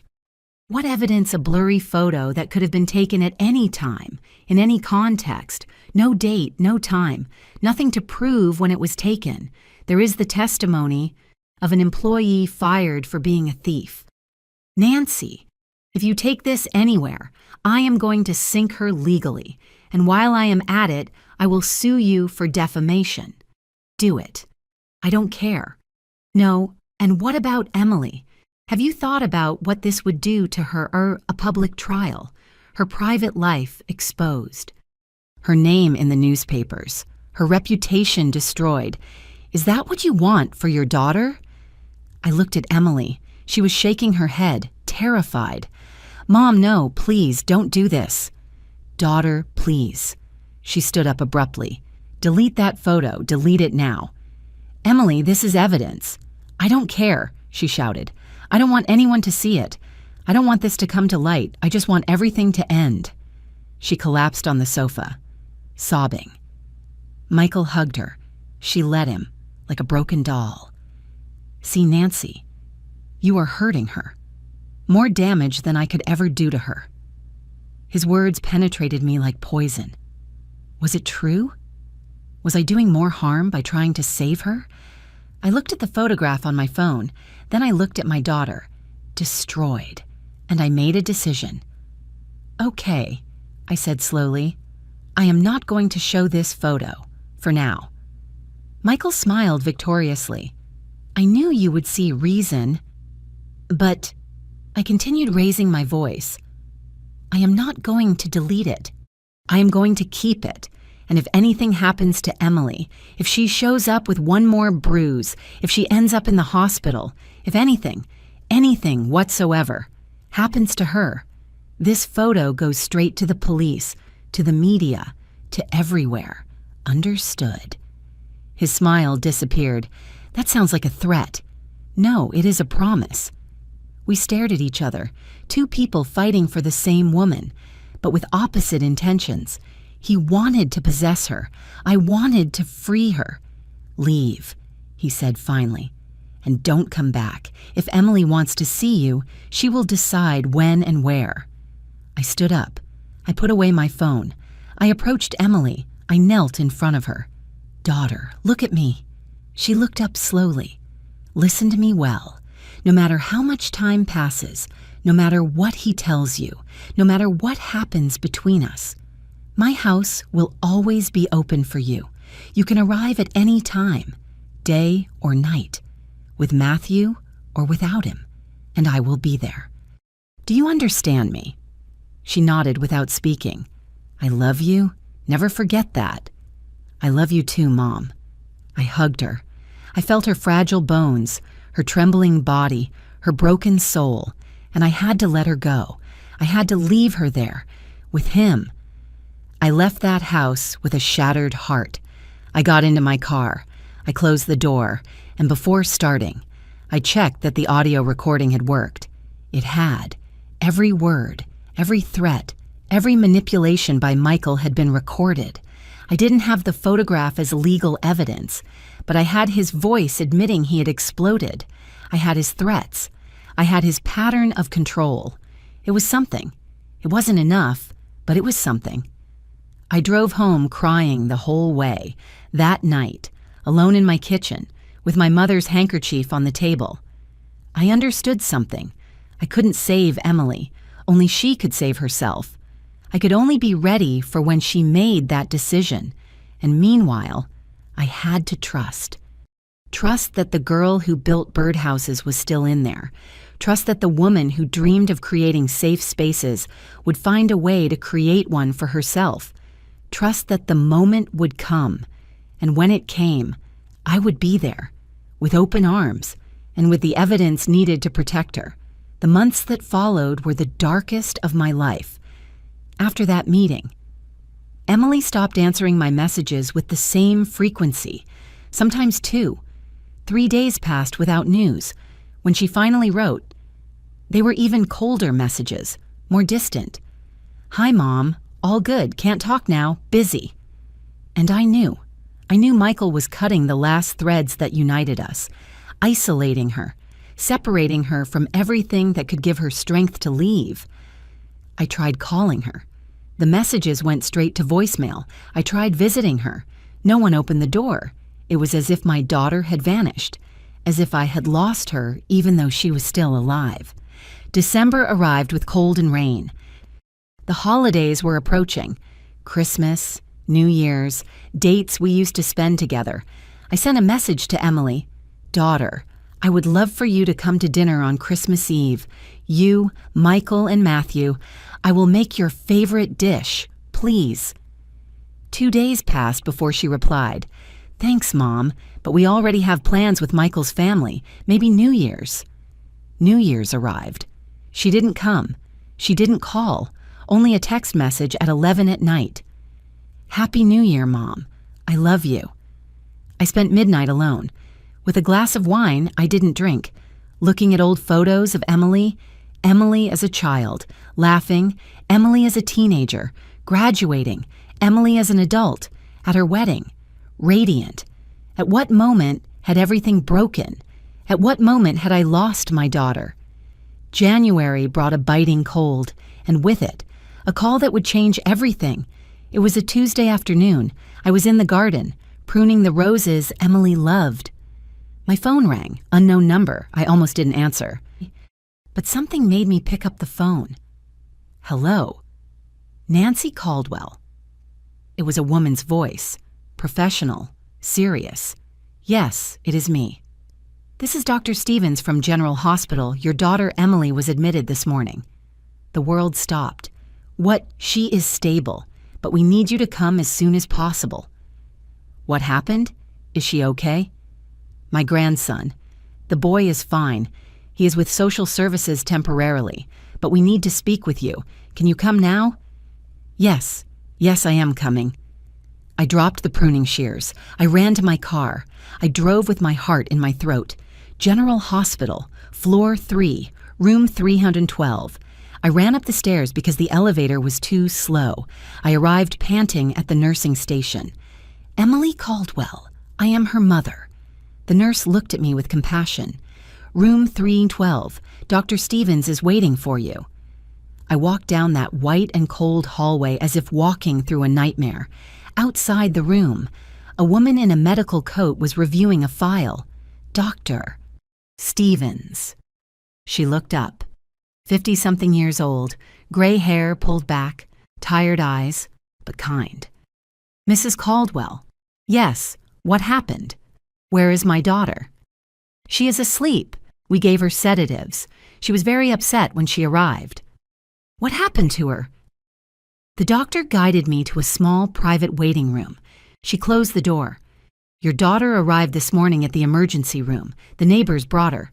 They say they heard screams. When they went out to check, they found her in the garden, barefoot, with her son in her arms, bleeding. My God. She has a fracture in her left wrist, contusions on her face, bruises all over her body, some recent, others from weeks ago, and..." The doctor hesitated. "And what? Marks on her neck. Someone tried to strangle her." I felt the floor disappearing under my feet. He tried to kill her. I can't make legal speculations, but yes, the marks are consistent with manual strangulation. Another minute more and... She didn't finish the sentence. Tears began to roll down my cheeks. Can I see her? Yes, but she is asleep. The sedatives will keep her that way for a few more hours. I entered the room, and there was my daughter, in a hospital bed, connected to monitors, with bandages on her wrist, her face swollen, with purple and yellow bruises, a neck brace protecting her neck. She looked so small, so fragile, so broken. I sat next to her. I took her right hand, the one that wasn't hurt, with infinite care. "Daughter," I whispered, I am here now." She didn't respond. She only breathed slowly, deeply, lost in induced sleep. I stayed there, holding her hand, crying in silence. Hours later, Dr. Stevens returned. "Mrs. Caldwell, there is something else you need to know." "What?" "Your daughter is pregnant, 8 weeks approximately." The shock was like a physical blow. "Pregnant?" "Yes, and given the circumstances, we are very worried. The pregnancy is high risk due to the physical trauma. We will need to monitor her closely." "Does she know?" "I am not sure. When she arrived, she was in shock. She wasn't speaking coherently. She only repeated, 'Protect Matthew. Protect Matthew. Where is Matthew?' The social services have him temporarily. He is physically unharmed, but he will need psychological evaluation. He witnessed the incident." "What incident?" "What happened exactly?" The doctor showed me the report.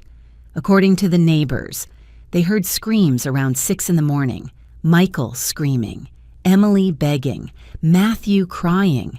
The neighbors called the police, but before they arrived, Emily ran out of the house with Matthew in her arms, barefoot, bleeding, terrified. She ran to the neighbor's house and pounded on the door desperately. "Help me, please. He's going to kill me." The neighbors let her in and locked the door. Michael came out of the house minutes later, pounded on the neighbor's door, demanded they return his wife and son. "They are my family. You have no right to interfere." The neighbors refused. The police arrived. Michael, calm, polite, explained it had been a marital argument, that Emily was hysterical, that she had emotional problems, that she needed psychiatric help. But the marks on Emily's neck spoke for themselves. They arrested him right there. Charges: aggravated domestic assault and attempted homicide. "Where is he now?" I asked. "In jail. His bail hearing is tomorrow. He can't get out. He can't approach her. We have requested an emergency restraining order, but we need your daughter to declare. We need her to testify." "She will. I will make sure she does."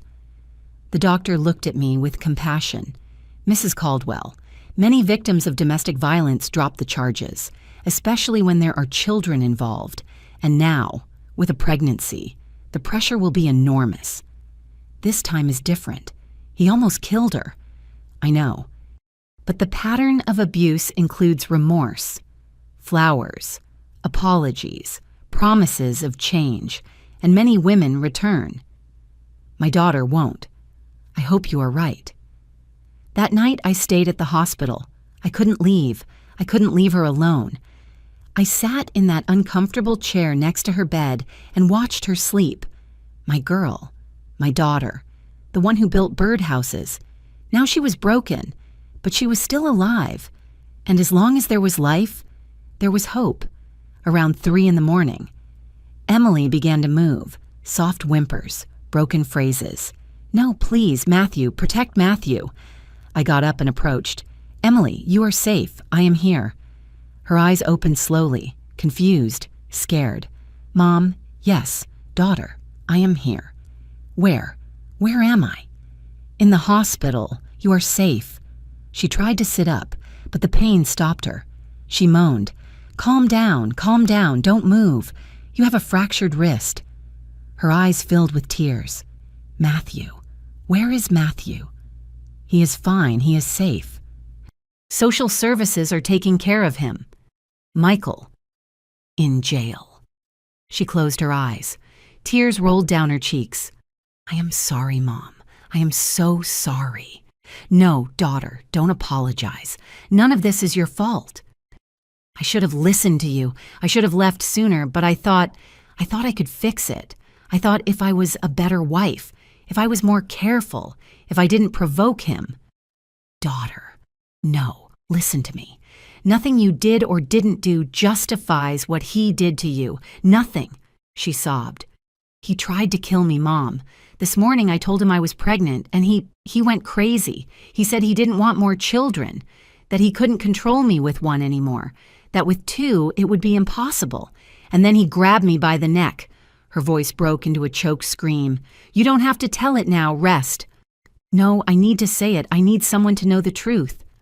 She breathed deep, despite the pain. He took me by the neck and squeezed. I felt like I was dying, Mom. I saw black spots, I heard Matthew screaming, and I thought, my children are going to grow up without a mother. They are going to believe this is normal. They are going to repeat the cycle. But you didn't. You survived. He let me go. I don't know why. Maybe he heard Matthew. Maybe he got scared, but he let me go. And in that moment, I knew that if I didn't leave that house, I was going to die. Maybe not that day, but soon. You did the right thing, daughter.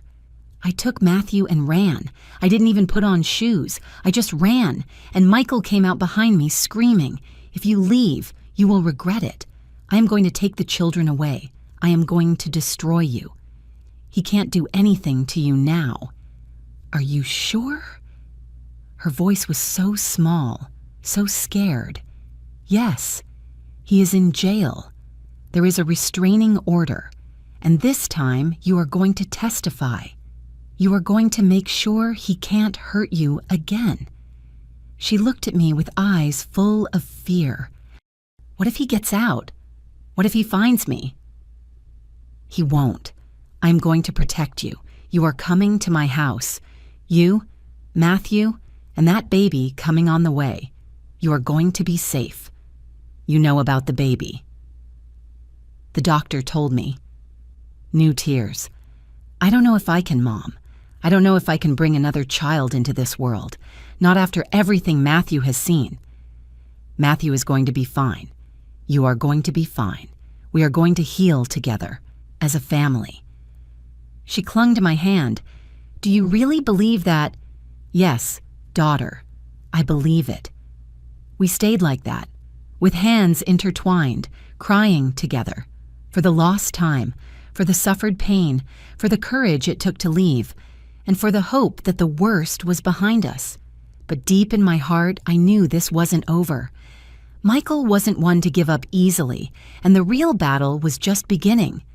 The next day, early in the morning, a detective arrived, Detective Miller, 40-something years old, serious look. Notebook in hand. Mrs. Caldwell, is your daughter in condition to speak? Yes, but I need to be present. Of course. We entered the room. Emily was awake, looking out the window. Emily, this is Detective Miller. He needs your statement. She nodded, nervous. The detective sat down.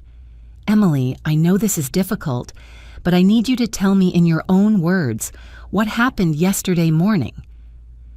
Emily breathed deep and started speaking. She told everything. The years of abuse, the threats, the control, the cameras, the isolation, and finally, the attempted strangulation. The detective took notes without interrupting. When she finished, he closed his notebook. Thank you, Emily. This is enough to maintain charges. Michael Mendez will face trial for aggravated domestic assault and attempted homicide. Is he going to get out on bail? I asked. His hearing is this afternoon. We are going to argue he is a danger to the victim, with your testimony and the medical evidence. It is likely they will deny him bail. Likely, not sure. It is never sure, Mrs. Caldwell, but we will do everything possible. After the detective left, Emily looked at me. Mom, I am scared. I know, daughter. What if he gets out?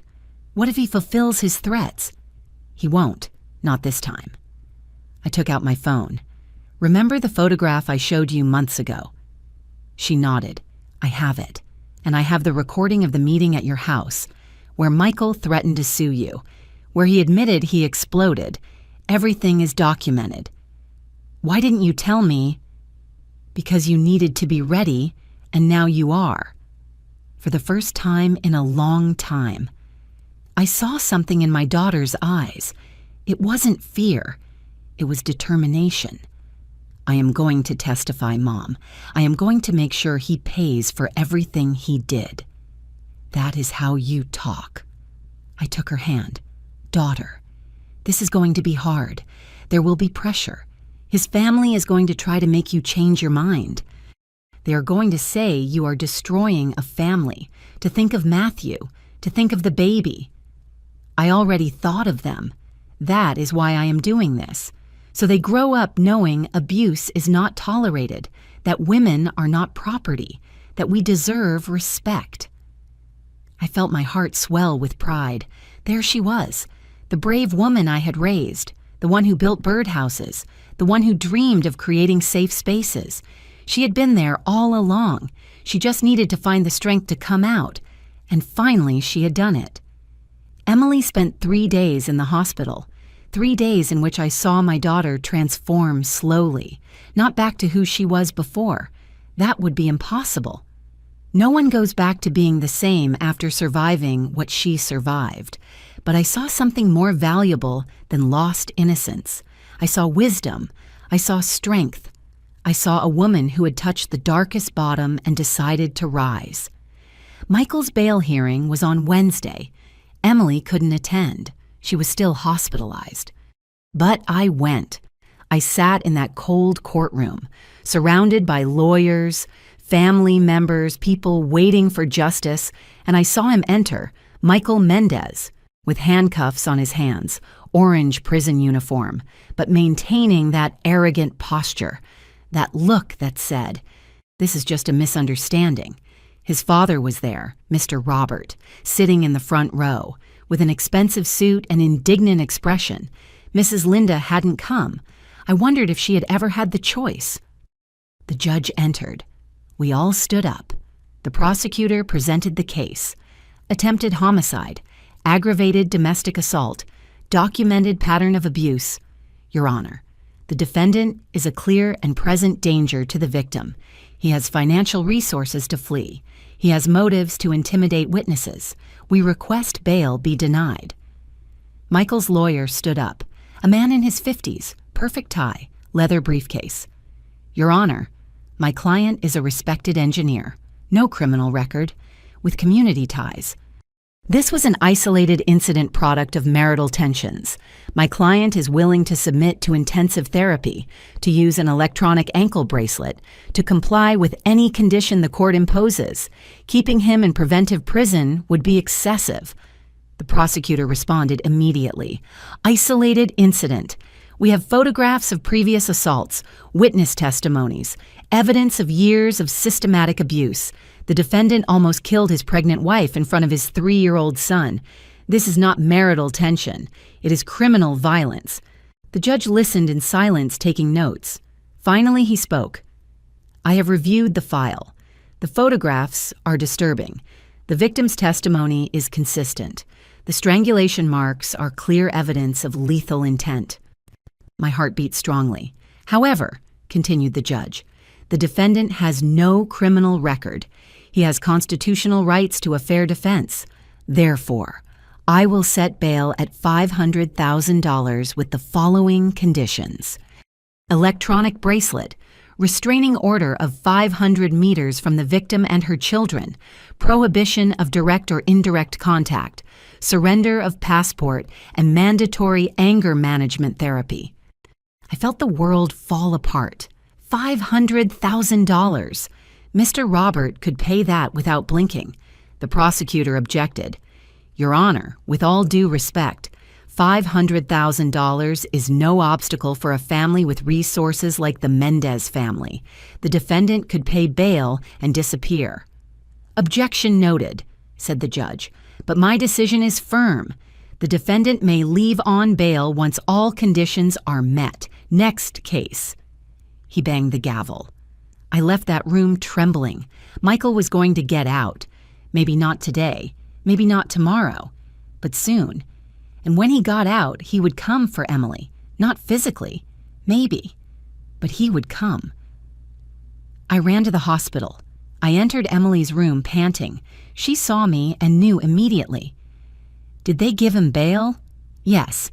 How much? $500,000. His father can pay that. I know. She brought her healthy hand to her belly in an instinctive protective gesture. How much time do we have? I don't know, maybe a few days, a week at most. Then we have to move fast. Move a daughter. You are still in the hospital.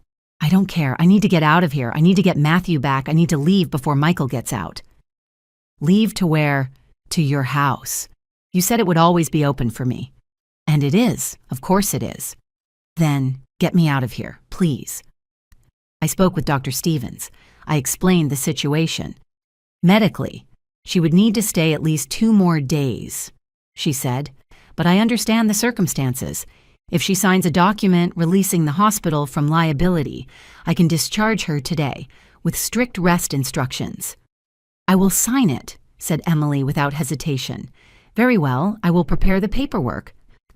While Emily signed the documents, I made calls to social services to coordinate reunification with Matthew, to Karen, the lawyer, so she could prepare all legal documents: permanent restraining order, request for full custody, divorce lawsuit, to a locksmith to change all the locks on my house, to a security company to install cameras and alarms. I wasn't going to let Michael get close. Never again. That afternoon, Emily left the hospital, with her arm in a sling, bruises still visible on her face, but with her head high. I took her directly to social services. Matthew was in a waiting room, playing with colored blocks under the supervision of a social worker. When he saw Emily, he dropped the blocks. Mommy! His trembling little voice broke my heart. Yes, my love, it is Mommy. Emily knelt down, ignoring the pain. She opened her healthy arm. Matthew ran to her and threw himself into her arms, crying. Mommy, Mommy, Mommy, I am here, baby, I am here. She hugged him tightly, kissing his head, his cheeks, whispering words of comfort. We aren't going back to that house anymore. Right, Mommy? Asked Matthew with a small voice. No, my love, never. And Daddy? Emily stayed quiet for a moment. Then, with a firm but soft voice, she replied, Daddy did things that are not right, and now he has to learn that that is not done. But you don't have to worry about anything. Mommy is going to protect you. Grandma is going to protect you. You are safe. Promise, promise. She sealed it with a kiss on the forehead. The social worker gave us the temporary reunification documents. Emily has emergency custody. Michael Mendez has no right to unsupervised visits while facing criminal charges. If he tries to contact the minor, call the police immediately. We signed everything. And finally, after days of nightmare, we went home, my house, which now would be their house. We arrived at dusk. The locksmith had already finished. New locks, new keys. The security cameras were installed, monitoring the front door, the garden, the rear access. Any movement would trigger an alert on my phone. I prepared the guest room for Emily and Matthew. Clean sheets, soft towels, fresh flowers on the nightstand. Welcome home, daughter. Emily looked around with tears in her eyes. Thanks, Mom, for everything, for not giving up on me, for being here when I could finally get out. I will always be here. That night we had a simple dinner: chicken soup, toast, chamomile tea. Matthew fell asleep on the sofa at 8, emotionally exhausted. I carried him to bed. I put on his favorite pajamas we had rescued from the house. I tucked him in carefully. Grandma, he murmured, half asleep. Yes, my love. Will I not have nightmares anymore? Maybe you will still have some, but I will be here, and your mommy too. And when you are scared, you call us and we come running. Okay. I kissed him on the forehead. I left the room and found Emily in the living room, looking out the window. I sat next to her. How do you feel? I don't know. Relieved. scared, angry, all at the same time. It is normal. When does it stop hurting, Mom? I don't know, daughter, but every day it hurts a little less. She leaned on my shoulder. There is something I need to do, she said after a long silence. What? I need to go to the house, one last time. There are things I want to recover. Documents, photos of baby Matthew, some objects that were Dad's that he gave me before dying. Daughter, that can wait. No, I need to do it before Michael gets out, before he changes the locks, before he destroys everything to hurt me. Then we will go together, with police escort. Can that be done? Yes, it is called property recovery with police protection. Karen mentioned it. You can request an officer accompany you to recover your things. I want to go tomorrow. Are you sure? I need to close that chapter, Mom. I need to get my things out of that house and never return.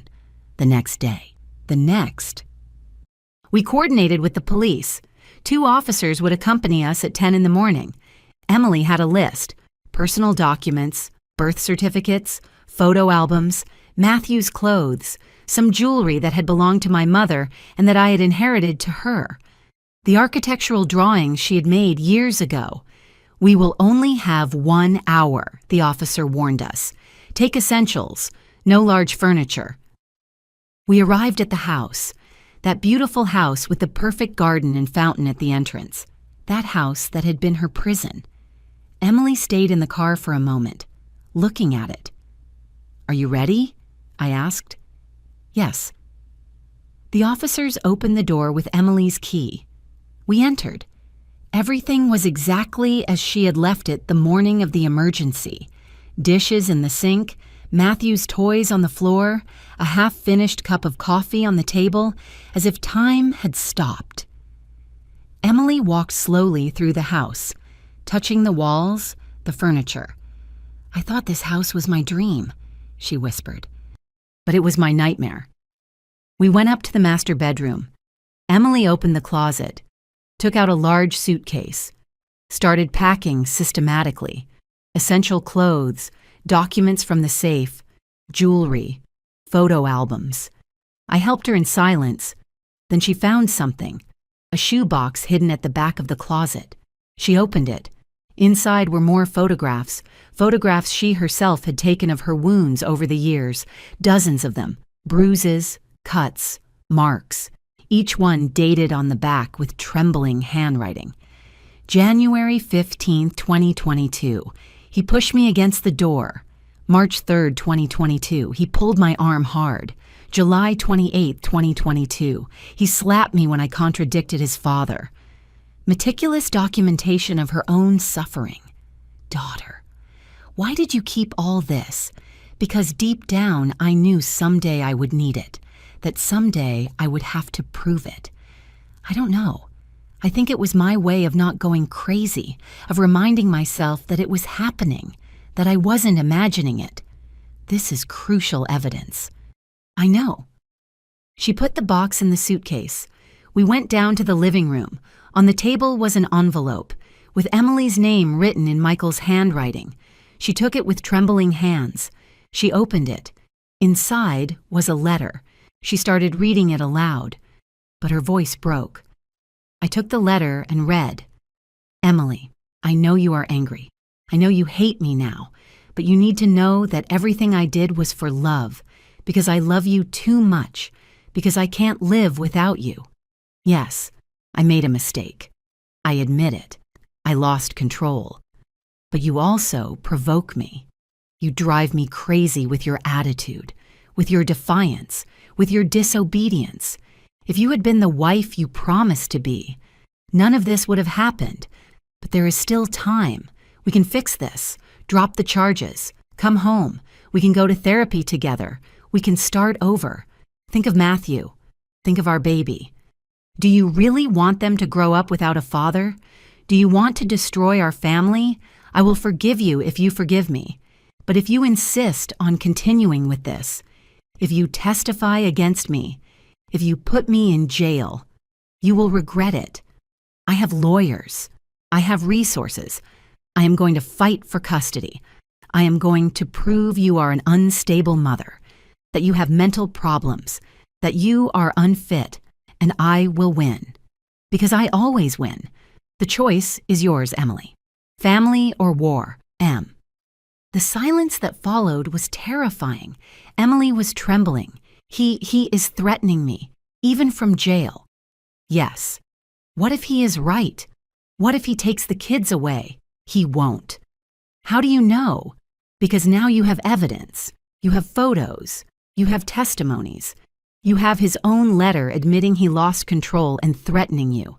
This is legal gold, daughter. This demonstrates pattern of abuse and intimidating behavior. Emily breathed deep, folded the letter carefully, put it in her purse. You are right. I am not afraid anymore. Are you sure? Yes. Her voice was firm now. I am not going to let him control me anymore. Not with threats, not with manipulation, not with anything. We finished packing. 3 large suitcases, 2 boxes of documents, the photo albums. The officers helped us load everything into the car before leaving. Emily stood at the entrance, looking at the house one last time. Do you want to go in again? I asked. No, I just want to remember it, so I never forget, so I never return. She took something out of her pocket, the house key. She left it on the mailbox at the entrance. I don't need it anymore, she said, and got into the car. We drove back in silence, but it was a different silence. It wasn't the silence of fear, it was the silence of transformation. My daughter had entered that house as a victim for the last time and had left as a survivor. That night, while Matthew slept and Emily rested, I received a message from Karen. Nancy? Michael paid bail. He gets out tomorrow. I felt a chill, but immediately sent another message. We are ready. Let him come. We aren't afraid of him anymore. And it was true, because this time we had something he didn't expect. Evidence, determination, and the truth on our side. Justice would be slow, but it would come. Michael got out of jail on a Friday afternoon. I knew because the security cameras at my house captured an unknown car, passing slowly in front of the entrance. 3 times. It didn't stop, didn't ring the bell, no one got out. But the message was clear. I know where you are. Emily saw the recordings and turned pale. He is violating the restraining order. Technically, no, explained Karen on the phone. The order specifies he can't approach within 500 meters. If he just passed by on the street without stopping, it is in a gray area. Gray area. He is intimidating us. I know, but we need more solid evidence. For now, document everything. Every suspicious car, every strange call, every movement. And that is what we did. During the following weeks, we lived in a state of constant alert. Every noise made us jump. Every car that passed made us nervous. Matthew had nightmares every night. He woke up screaming, looking for his mother. Emily slept with him, hugging him, whispering that everything would be fine. But I saw the tiredness in her eyes, the weight of living with fear. Then the messages started, not directly to Emily. That would have clearly violated the restraining order, but through other people. Her mother-in-law, Mrs. Linda, called her one day. Emily put the phone on speaker so I could hear. Emily, please, Michael is destroyed. He doesn't eat, he doesn't sleep, he just cries. Mrs. Linda, with all due respect, your son almost killed me. It was a mistake, a terrible mistake, but he regrets it. He is going to intensive therapy 2 times a week. He is taking medication. He is doing everything possible to change. I am glad he is receiving help, but that doesn't change what he did. Emily, think of your children. Matthew needs his father, and that baby you are expecting will also need him. My children need a living mother, and that is what I am going to give them. Don't be cruel, Emily. Don't destroy my son's life for a moment of weakness. A moment. It was years, Mrs. Linda. Years of abuse that you saw and never said anything. Silence on the other end of the line. "Because I know what marriages are like," said Mrs. Linda finally with a broken voice. "I know sometimes men lose control, but a good wife knows how to handle them, how to calm them, how not to provoke them. Listen to what you are saying. You are justifying violence. I am being realistic. That is how the world is, Emily. If all women reported their husbands, there wouldn't be any intact family left. Then maybe it is time for the world to change." Emily hung up, trembling with rage. 50 years, she said. 50 years believing abuse is normal, that it is her fault, that she must endure it. "And that is why what you are doing is so important," I told her. "You are breaking the cycle." Days passed. The trial approached. The prosecutor kept us informed of the process. Michael's legal team is looking for a deal. They offer to reduce charges to simple assault in exchange for Emily withdrawing testimony on attempted homicide. "No," replied Emily without hesitation. "No deals. I want a full trial." "Are you sure the trial will be public? The media will be present. Your private life will be exposed." "Let them expose it. Maybe that way other women find the courage to leave." I felt so proud of my daughter in that moment. But Michael didn't stay still. He started a campaign on social media. Not directly, of course. That would also violate the restraining order. But his friends, his family, started posting messages, supporting Michael Mendez in these difficult times, a good man being destroyed by false accusations. Justice for Michael. They posted photos of him with Matthew, old videos of family birthdays, images that made him look like the perfect father, the loving husband. The narrative was clear. Emily was the villain, the liar, the one destroying a perfect family. Some strangers started writing messages to Emily. "Hope you are ashamed. You are a bad mother. You are taking the father away from your children on a whim." Emily read every message with tears in her eyes. "Mom, what if they are right? What if I am being selfish?" "No, listen to me. Those people don't know what you lived. They didn't see the marks. They didn't hear the threats. They didn't feel his hands on your neck. You know the truth, and that is the only thing that matters. But Matthew asks for his father, says he misses him. It is normal, but with time he will understand. He will understand that what you did was for love, to protect him." One night, 2 weeks before the trial, I received a call. It was Mr. Robert. "Nancy, we need to talk." "I have nothing to talk about with you. It is about my grandson's future." I hesitated, then I accepted. "Okay, tomorrow, in a public place, I choose where." "As you wish." We met at a coffee shop in broad daylight with people around. Mr. Robert arrived alone, without his wife, without lawyers. He looked older than I remembered, tired, defeated. He sat in front of me. "Thanks for coming." "What do you want, Mr. Robert?" "I want us to talk like reasonable people, without lawyers, without judges, just you and me. Speak." He sighed deeply. "Michael is my only son. I raised him as I could. I gave him everything, education, opportunities, values."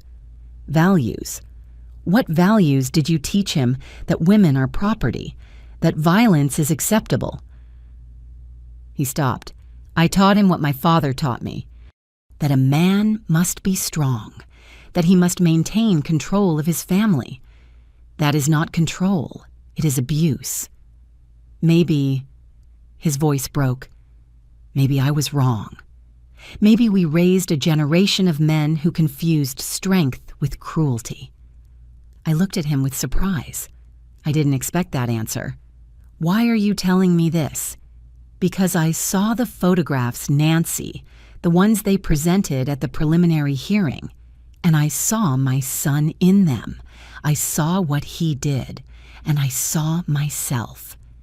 He took off his glasses and wiped his eyes. "For 50 years, I did the same to Linda. Not as severe, maybe, but I controlled her. I silenced her.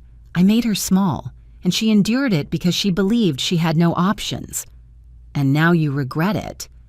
I don't know if it is regret or shame, or simply the late realization that I was destroying the woman I loved. He kept silent for a moment.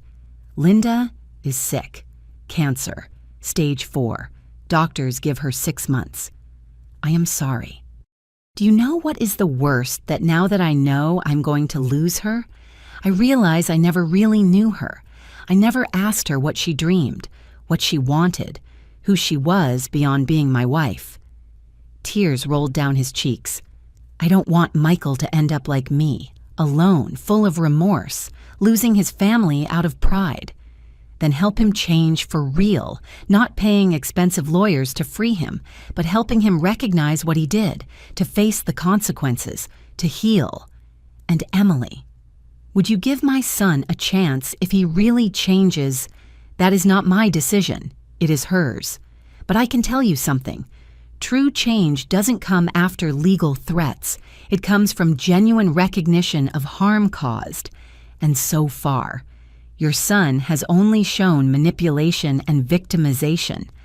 Mr. Robert nodded slowly. You are right. So, what are you going to do? I don't know yet, but thanks for listening to me. He stood up to leave, but before doing so, he turned. Nancy, one more thing.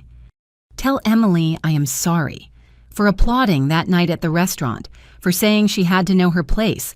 I am ashamed of those words now.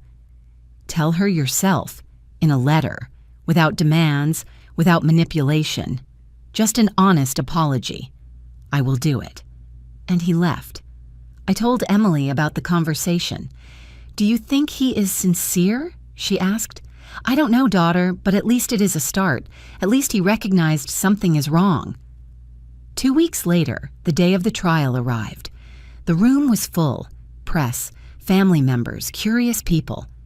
Michael entered with an impeccable suit, hair combed, serious but controlled expression. Emily entered with a simple blue dress, without excessive makeup, without trying to hide anything. The marks on her face had already healed, but the invisible scars remained. The trial lasted 3 days. The prosecutor presented devastating evidence. The photographs Emily had kept for years, Jessica's testimony, the nanny, the medical reports from the hospital, the audio recording where Michael threatened to take the children away, the intimidating letter he left at the house, and finally, Emily's testimony. She went up to the stand with her right hand on the Bible. Do you swear to tell the truth, the whole truth, and nothing but the truth? I swear. And she told her story, without crying, without drama, just the truth. Years of progressive abuse, of economic control, of social isolation, of physical and emotional violence, of the moment she felt his hands on her neck and thought she was going to die. The room was in absolute silence. Some reporters were crying. The jury listened with grave expressions. And Michael kept his gaze low. His lawyer tried to discredit the testimony. Isn't it true you provoked my client? No. Isn't it true you were also violent? Never. Isn't it true you are lying to gain advantage in the divorce? I am not lying and I don't need to lie. The truth is enough. The lawyer couldn't break her. Then it was Michael's turn to testify. He went up to the stand with confidence. But when the prosecutor started interrogating him, something changed. Mr. Mendez, do you recognize these photographs? She showed him the images of Emily with bruises. Yes. Did you cause these injuries? Silence. Mr. Mendez, answer the question. I sometimes lost control. Did you lose control or choose to be violent? It was stress. Work pressure. She didn't understand. So you blame the victim. No, I assume responsibility for my actions. Is that why you sent this letter threatening her? She showed him the letter. Michael turned pale. I was angry. You were intimidating a witness. That is a federal crime. His lawyer stood up. Objection. Denied. The witness will answer. Michael was crumbling in front of everyone, and I realized something. Abusers are brave only when they have power. When that power disappears, only cowardice remains. The jury deliberated for 6 hours.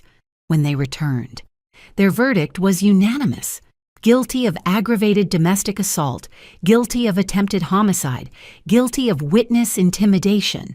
The sentence was handed down 2 weeks later, 8 years in prison, without possibility of sentence reduction, permanent restraining order, loss of custody, supervised visits only if Matthew growing up wished to have contact.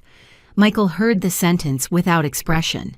Then, just before being handcuffed, he turned toward Emily. "Someday you will understand that everything I did was because I loved you too much." Emily looked him directly in the eyes, and with a firm, clear voice without trembling. She replied, "Love does not hurt. What you felt wasn't love. It was possession. And never again will I allow anyone to confuse the two things for me." Those were the last words they exchanged. They took him out of the room, and Emily breathed. For the first time in years, she breathed without fear, outside the courthouse. The media waited. Emily gave a brief statement. "My name is Emily Caldwell. For years I was a victim of domestic violence. I kept silent out of shame, out of fear, out of believing it was my fault. Today I am here, alive, because I finally found the courage to leave, because I had my mother holding me, because I understood my children deserved to see a strong mother, not destroyed. If there is a woman listening to me now who is in a similar situation, you are not alone. It is not your fault. And yes, you can get out. It is hard. It is terrifying. But it is possible. And it is worth it." The cameras captured everything. The next day, her testimony was national news. Emily became a trend. Thousands of women shared their own stories. Many found the courage to report. Shelters reported increase in calls for help. My daughter had become a symbol. She didn't seek it, but she accepted it with dignity. Months passed. Emily gave birth to a girl. She named her Victoria, for the victory she finally found. Matthew started therapy. Slowly, the nightmares decreased. He went back to laughing, to playing, to being a child. Mr. Robert kept his word. He sent a letter apologizing. And more importantly, he stopped defending Michael publicly. He focused on caring for Mrs. Linda in her last months. When she passed away, Emily attended the funeral, not for Michael, but for that woman who had lived 50 years in silence, because she too had been a victim, and 1 year after the trial. Something extraordinary happened. Mr. Robert published an article in the newspaper. It was titled, "A Father's Letter to His Imprisoned Son." In it, he publicly recognized how he had raised Michael with toxic values, how he had normalized control and domination, how he had applauded abuse believing it was discipline. "I was wrong," he wrote, "and my son paid the price, but more than anyone. The women around us paid it. To all fathers, teach your sons that true masculinity is not domination. It is respect. It is empathy. It is recognizing when they are wrong and having the courage to change." The article went viral, and Emily, reading it, cried, not of sadness, but of hope. Because if a 70-year-old man could recognize his mistake, if he could change his perspective after a lifetime, then there was hope for new generations. "Do you think Michael changes someday?" Emily asked me one night while breastfeeding Victoria. "I don't know, daughter. Maybe yes, maybe no. But it is no longer your responsibility to save him." "I know. I just hope someday he really understands the damage he caused. Not for me, but for Matthew. So if someday they reunite, it be as different men." "It could be. And if not," she kissed Victoria's head, "at least my children will grow up knowing abuse is not tolerated, that women deserve respect, that true love doesn't hurt. That is the best revenge," I told her. "Breaking the cycle." She smiled, and in that smile I saw everything she had lost and everything she had gained. Because justice is not always fast, But when it arrives, it restores something more than legality. It restores dignity. It restores hope. It restores the belief that good, eventually, prevails, and that those who cause pain, eventually, face the consequences of their acts, not out of revenge, but out of balance, out of natural karma, because that is how the universe works. What you sow, you reap. And Michael had sown violence. Now he reaped loneliness, rejection, and the weight of his own decisions, while Emily had sown courage and was reaping peace. 3 years have passed since that night at the restaurant. 3 years since I stood up from that table and decided the silence was over. Today is Sunday. The sun enters through my kitchen window, illuminating the table where Matthew draws with crayons, while Victoria, 2 years old, tries to steal his colors. Emily prepares coffee. She moves with a tranquility I thought I would never see again. She no longer wears long sleeves in summer. She no longer constantly checks her phone with anxiety. She no longer apologizes for existing. She resumed her career as an architect. She works from home, designing spaces that, as she says, make people feel safe. Matthew is 6 years old now. He goes to therapy once a month, not every week anymore. The nightmares disappeared a year ago. Recently, he asked me about his father. "Grandma, was Daddy bad?" I knelt to his height. "Your daddy did bad things, but that doesn't mean he didn't love you. It just means he was lost and hurt the people he loved." And am I going to be like him when I grow up? No, my love, because you already know something that took him many years to learn. That strong men are the ones who protect, not the ones who hurt. He nodded and kept playing. But I know those questions will return, and we will be ready to answer them. Michael serves his sentence in a prison 3 hours from here. He has written letters, many letters. The first ones were manipulative, full of self-justification. Emily read them and kept them without answering. But 6 months ago, something changed. A different letter arrived. "Emily, I don't expect you to forgive me. I don't expect you to even read this. But after 3 years in mandatory therapy, after rehabilitation groups for aggressors, after much silence and reflection, finally I understand. I understand what I did to you wasn't love. It was control. It was abuse. It was the result of believing I had rights over you. I was educated to think being a man meant dominating, and when you showed strength, I saw it as defiance, as a threat. I was wrong. I am not asking you for anything. I don't expect another chance. I don't want you to return, nor forgive me. I just want you to know I assume complete responsibility for the damage I caused, and that if someday, when Matthew is older and wants to know me, I will be honest with him about my mistakes, so he learns from them, so he doesn't repeat them. I wish you peace. M. Emily showed me the letter. "Do you think he is sincere?" she asked. "I don't know, but even if he is, that changes nothing. Forgiveness is yours to give or not give, and you don't owe him anything." "I know, but I think for the first time I can let go of the anger." "Does that mean you forgive him?" "No, it means I no longer give him power over my life. He makes his decisions and lives with the consequences. I make mine and build my future. And that is exactly what she has done. Mr. Robert visits us occasionally. He is no longer the arrogant man I knew. Linda's death changed him deeply. Now he dedicates his time to giving talks in universities about toxic masculinity and conscious parenting. If I can prevent a single father from raising his son like I raised mine, he told me once, I will have done something good with the time I have left. This morning, while we drink coffee, Emily looks at me with those eyes that now shine with their own light. "Mom, did I tell you they offered me a new project?" "Which one?" "Designing a shelter for women victims of domestic violence, with safe spaces, play areas for children, therapy offices. They want it to be a place where women can heal." "Daughter, that is perfect. Remember when I was a girl and built that birdhouse? Of course I do. I said birds needed a safe place. I think all my life I wanted to create those places. But I had to learn first that I also deserved one. She takes my hand.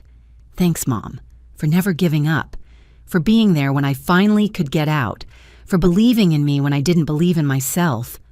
Daughter, you did the hard work. I only held the door open. But without that open door, I wouldn't have known where to go. We hug. And in that hug is everything. The pain of the past, the strength of the present, the hope of the future. Matthew approaches with a drawing. Mommy, look, it is our family. In the drawing, there are 3 figures. Him, Victoria, and Emily, and a big house with bright windows and a huge sun. It is beautiful, my love. See, this house has many windows, so lots of light enters, because in the light there is no fear. Emily looks at me with tears in her eyes. Even the children understand. Darkness was where they lived, but light is where they are healing. Outside, the garden blooms. The roses we planted last year are more beautiful than ever. Red, yellow, pink, full of life, like us. If my story helps a single woman open her eyes, to find the courage to leave, to understand she deserves love without pain, then every tear, every moment of fear, every sleepless night will have been worth it, because silence kills, but truth liberates. And sometimes, all we need is an extended hand, an open door, a voice that says, I believe you. You are not alone. You can get out. I was that voice for my daughter. Will you be that voice for someone else justice arrived, not as revenge, but as natural balance? Michael lost his liberty, his family, his reputation. Emily won her dignity, her peace, her future. And we learned that true love doesn't control, doesn't hurt, doesn't destroy. True love liberates, protects, builds. This is my story, the story of a mother who didn't give up and of a daughter who found the courage to fly. Thanks for listening to me until the end. If this story touched your heart, subscribe and activate the bell to listen to more stories of women who transformed their pain into wisdom. Elderly stories, every day, a woman, a life lesson. Share this story with someone you love. Sometimes, a story like this can change a whole day. God bless you, and until next time,